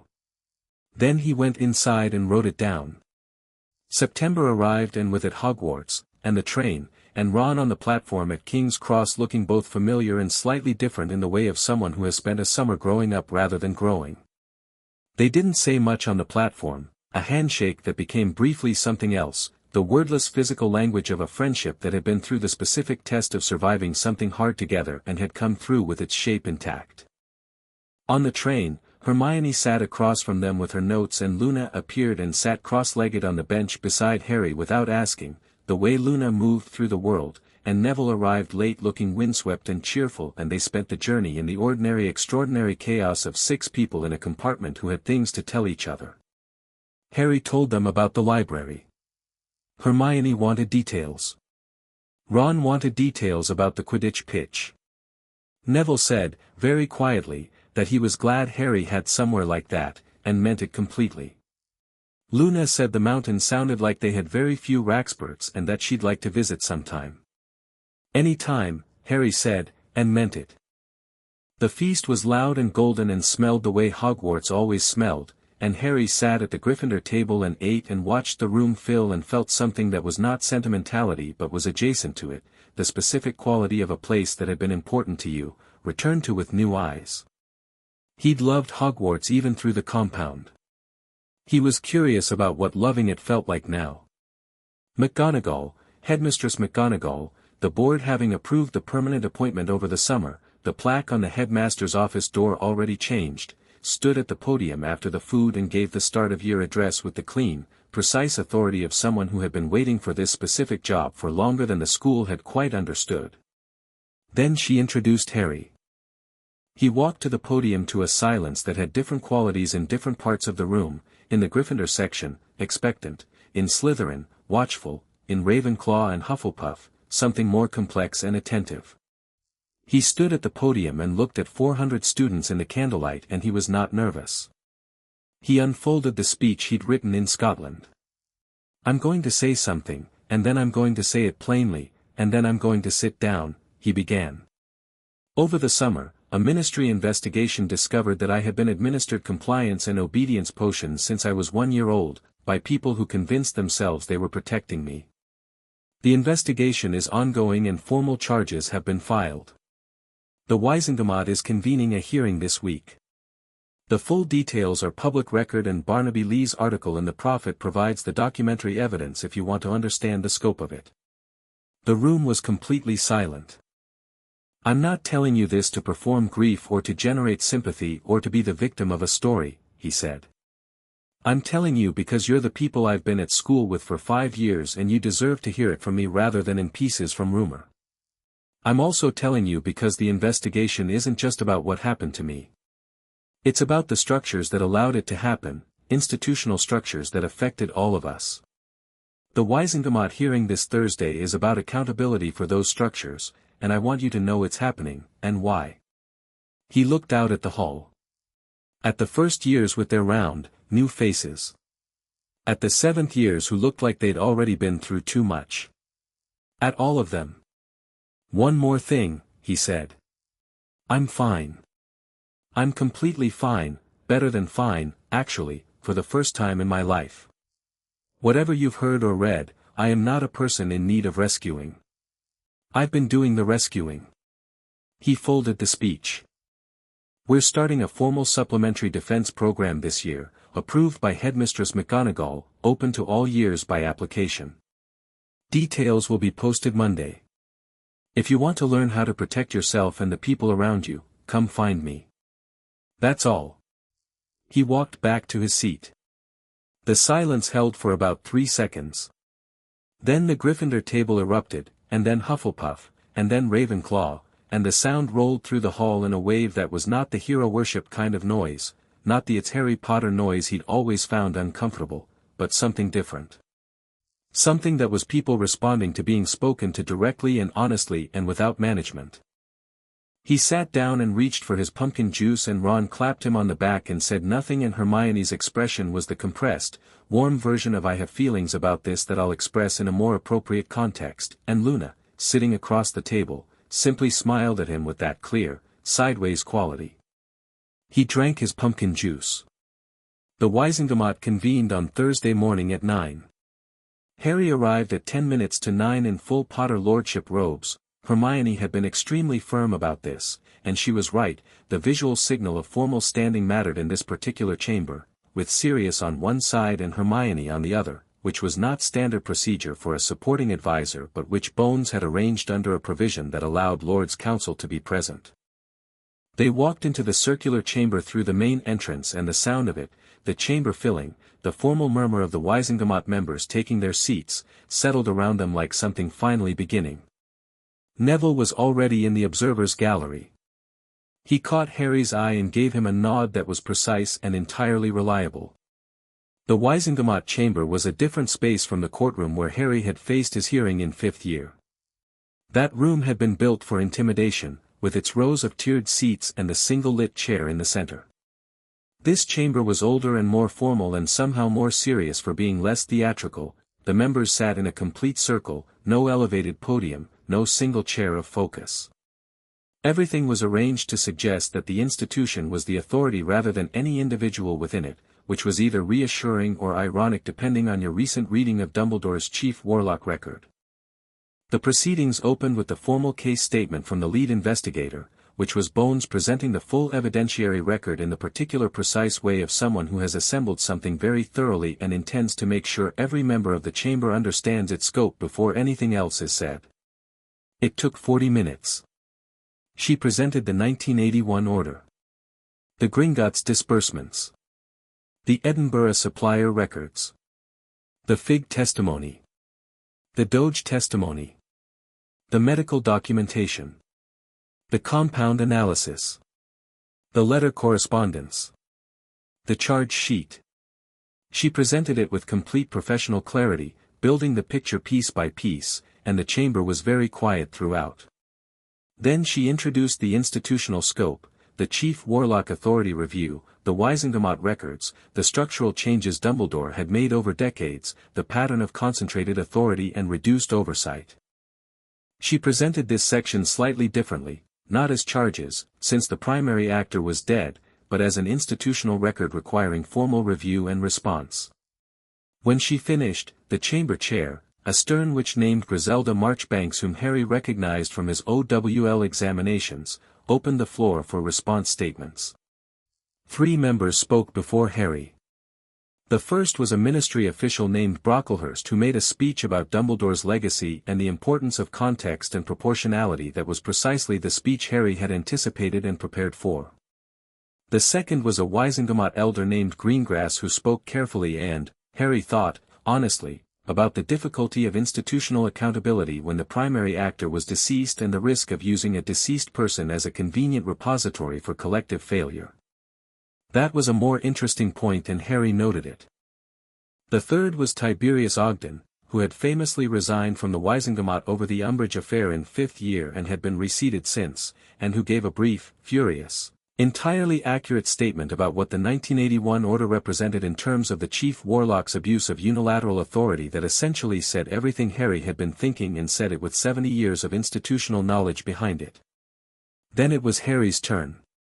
He walked to the speaker's position in the center of the circle and stood in it and looked around at all of them, the members he recognized, the ones he didn't, the full formal weight of the institution that had governed his world since before he was old enough to know it existed. He wasn't afraid of any of them. He'd written the statement in Scotland. He'd refined it in the week since.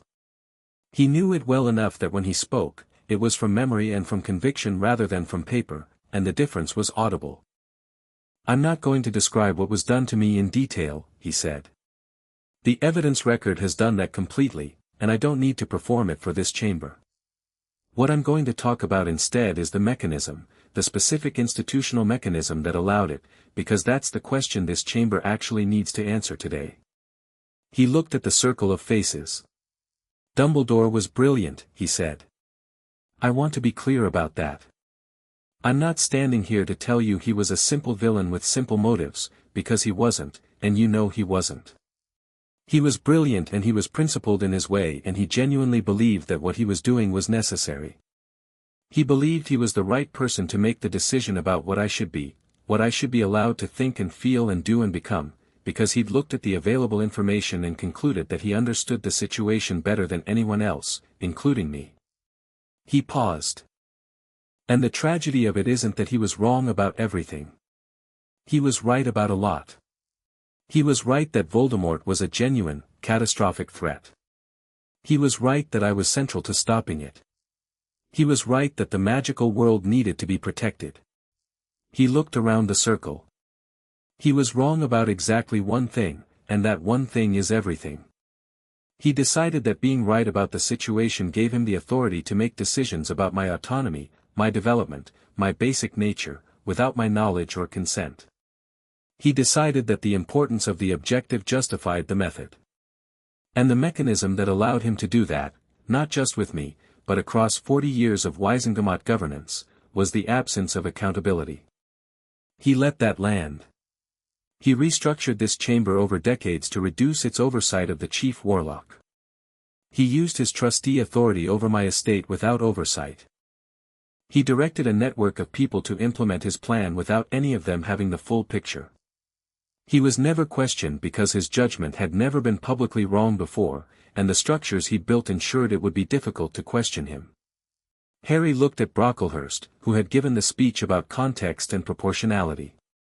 The context doesn't change the structure. The proportionality argument doesn't address the mechanism. He was able to do this because this institution allowed it, and if this institution doesn't formally address what it allowed, then the next person with the same certainty about their own importance will find the same mechanisms available. He looked at Marchbanks. "I'm asking this chamber for 3 things," he said.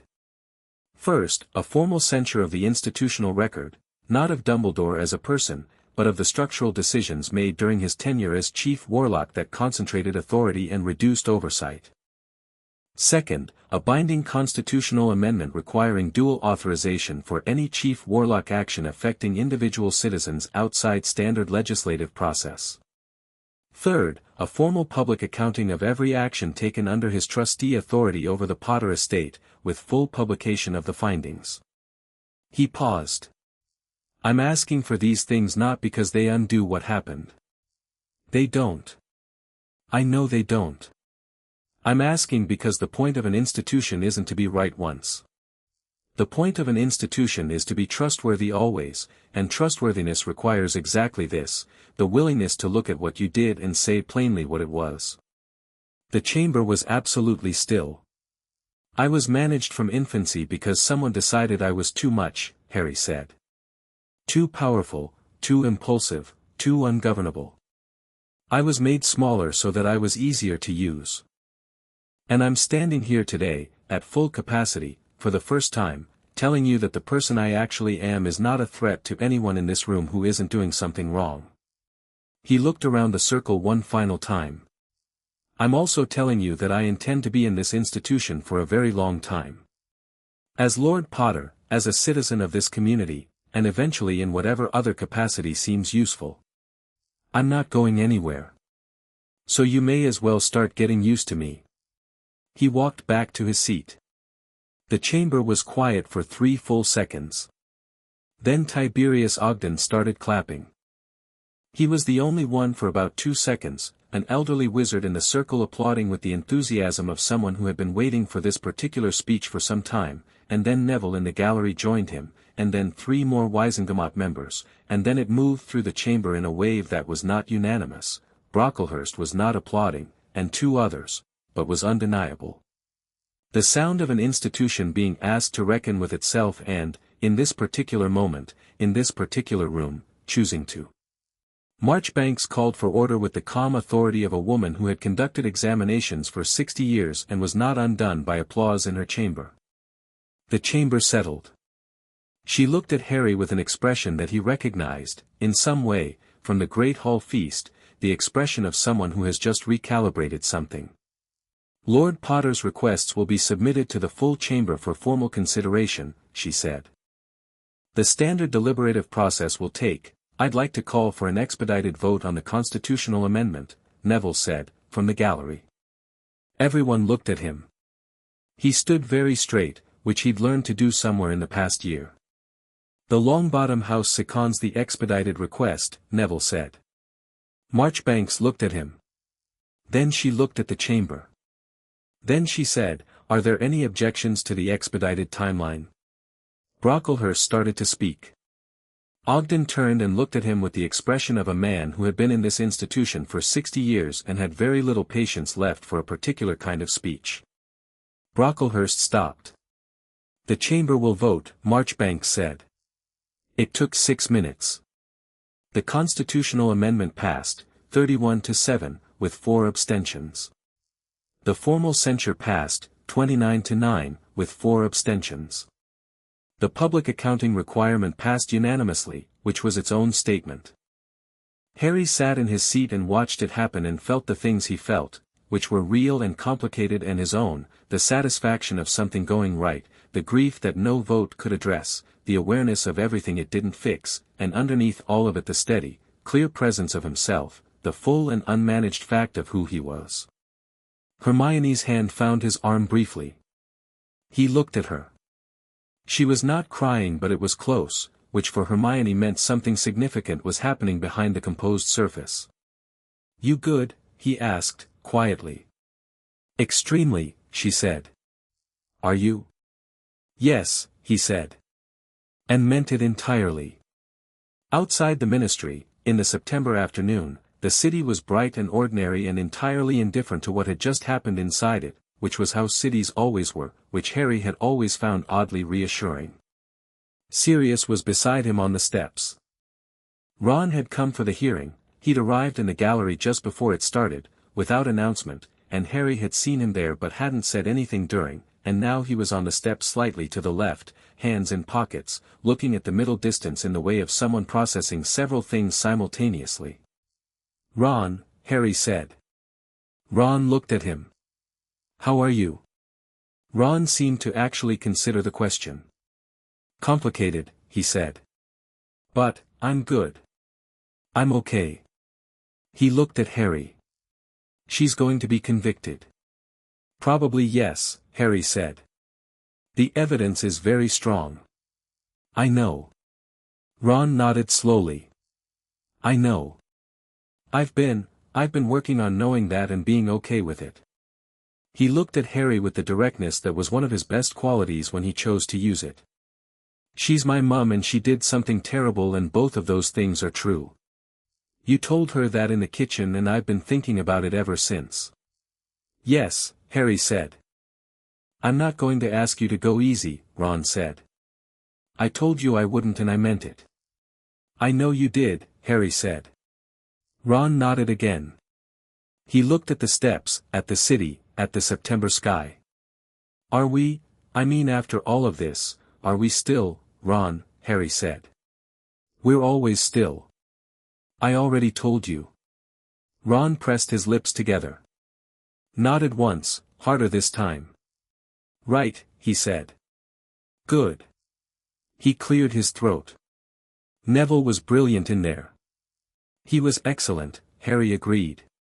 "Classic Neville," Ron said, with the affection of someone who had been underestimating Neville for 5 years and had recently stopped. "Just stands up and goes for it." Neville appeared on the steps beside them, slightly pink from the gallery stairs, looking satisfied in the particular way of someone who has done the right thing and is allowing themselves to know it. "Good timing," Harry said. "I practiced the line," Neville admitted. "Twice. I was terrified I'd say it wrong." "You said it perfectly," Hermione said, appearing at his other side. "Gran's going to be," he stopped. Smiled. "She's going to be very difficult about this for quite a long time. In the best possible way." Luna was there too, which Harry suspected meant she'd been somewhere in the vicinity of the gallery for the whole hearing. She didn't say anything immediately.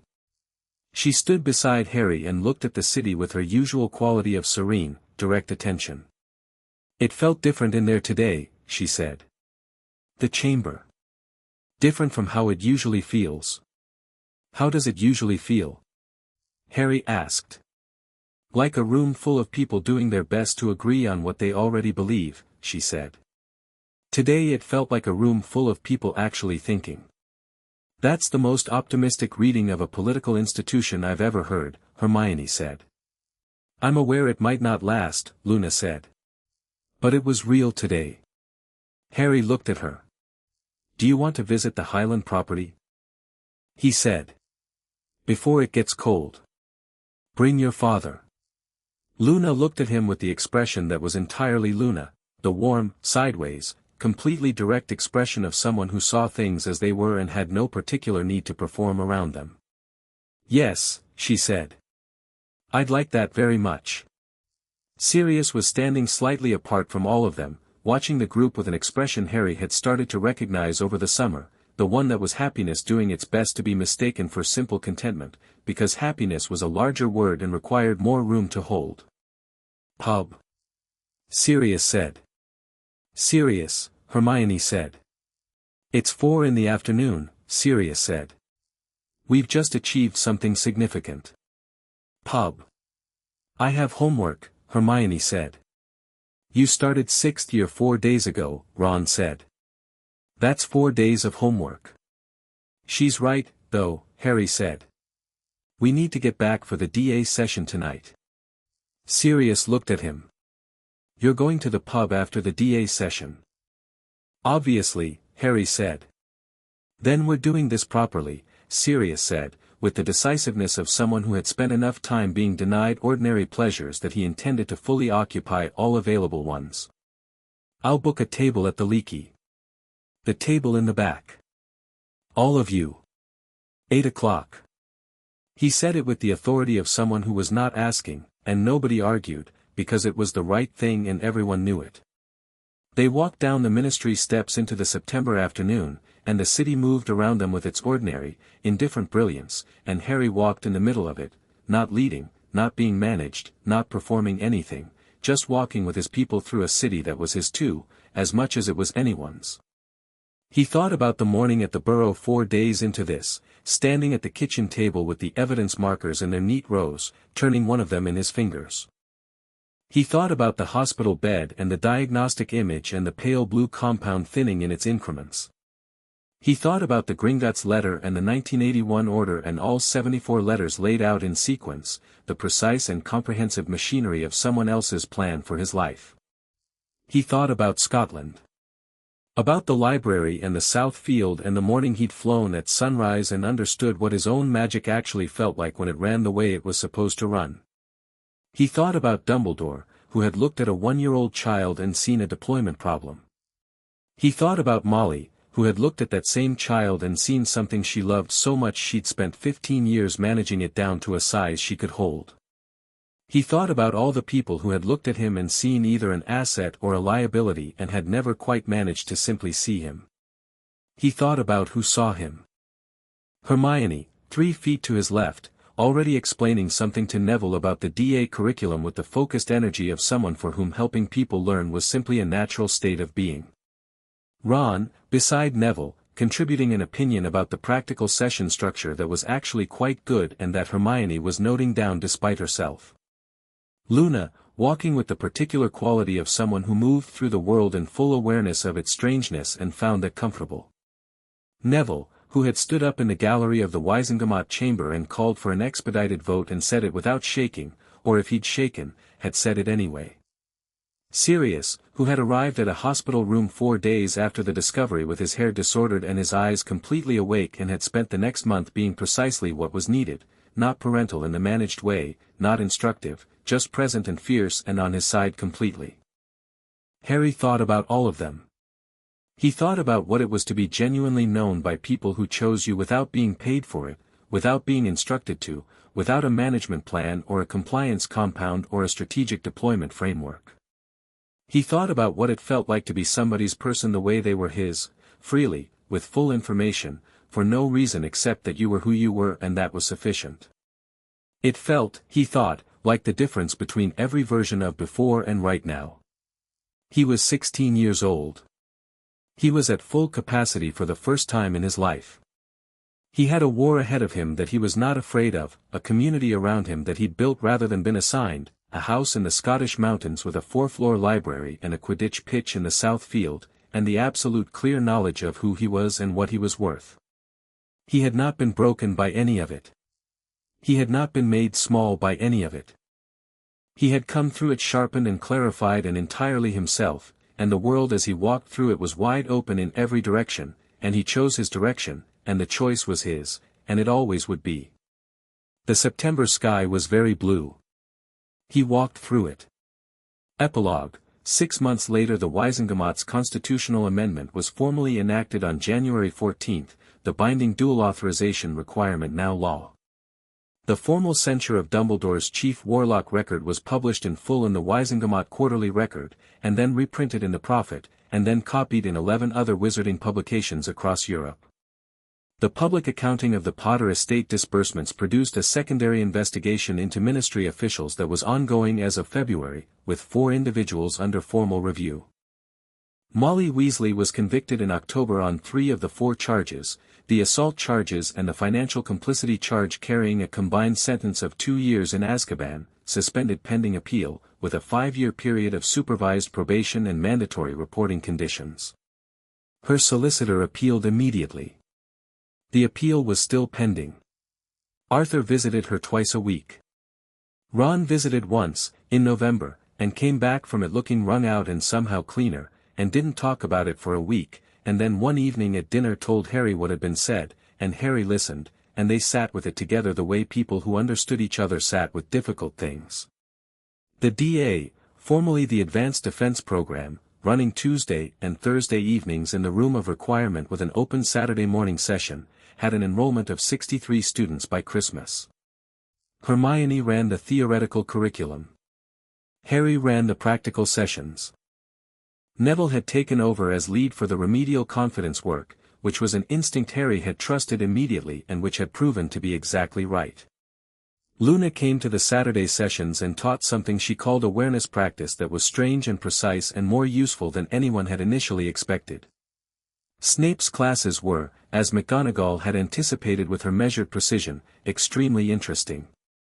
Snape taught them with the technical brilliance he'd always had, and Harry sat in the front row and paid complete attention and performed at a level that was simply the accurate reflection of what he was. There were no incidents, not precisely. There was one moment in October when Snape had made a comment that was technically about ingredient preparation and was actually about something else, and Harry had looked at him across the classroom with a clear, steady look that carried no hostility and no performance, just the simple factual weight of 2 people in a room who knew what they knew. And Snape had looked back for one moment and then returned to the lesson, and they had never directly addressed it, and there was something in that exchange that was not forgiveness and was not acceptance and was something that didn't have a clean name, which was probably the most accurate possible outcome given everything involved. Sirius moved to Caer Adfwyn in November. Not entirely, he kept the Grimmauld Place house for London logistics, but he moved there in the sense of choosing it, of putting his books on the shelves and his things in the rooms, of knowing where he was coming home to. He old Harry twice a week. Long letters, the kind he'd been writing since Azkaban, except now they were about things like the Quidditch pitch drainage problem he'd been solving and the second floor of the library and the visit from Remus last weekend, and once, briefly and without ceremony, a line that said, "I think I'm happy. It's very strange. I thought I'd forgotten what it felt like." Harry had written back, "You haven't." And Sirius had replied, "No. I haven't." The war with Voldemort was ongoing. That was simply true. It was out there in the world, real and dangerous, and not going away because Harry had reclaimed his lordship or filed charges or given a speech. Harry knew this. He knew it the way he knew everything now, clearly and without comfortable blur, and it didn't make him afraid. It made him focused. He had a community and a set of capabilities and a clarity about who he was and what he was willing to do, and he was not going to be managed into any particular version of how that played out. He was going to play it out as himself. He sat in the Hogwarts library on a February afternoon with a cup of tea and a book from the Caer Adfwyn collection. He'd brought 3 down at Christmas and was working through them with the absorbed instinct his father had apparently had, reading 3 at once and connecting things across them. And the castle was quiet in the particular way of a Wednesday afternoon when most people were in class and the library had its natural population of self-selected obsessives, and the light through the tall windows was the clean white winter light of Scotland, and he was where he was, doing what he was doing, and it was entirely real and entirely his and entirely enough. He turned a page. He was, in the most complete and accurate sense of the phrase, entirely free.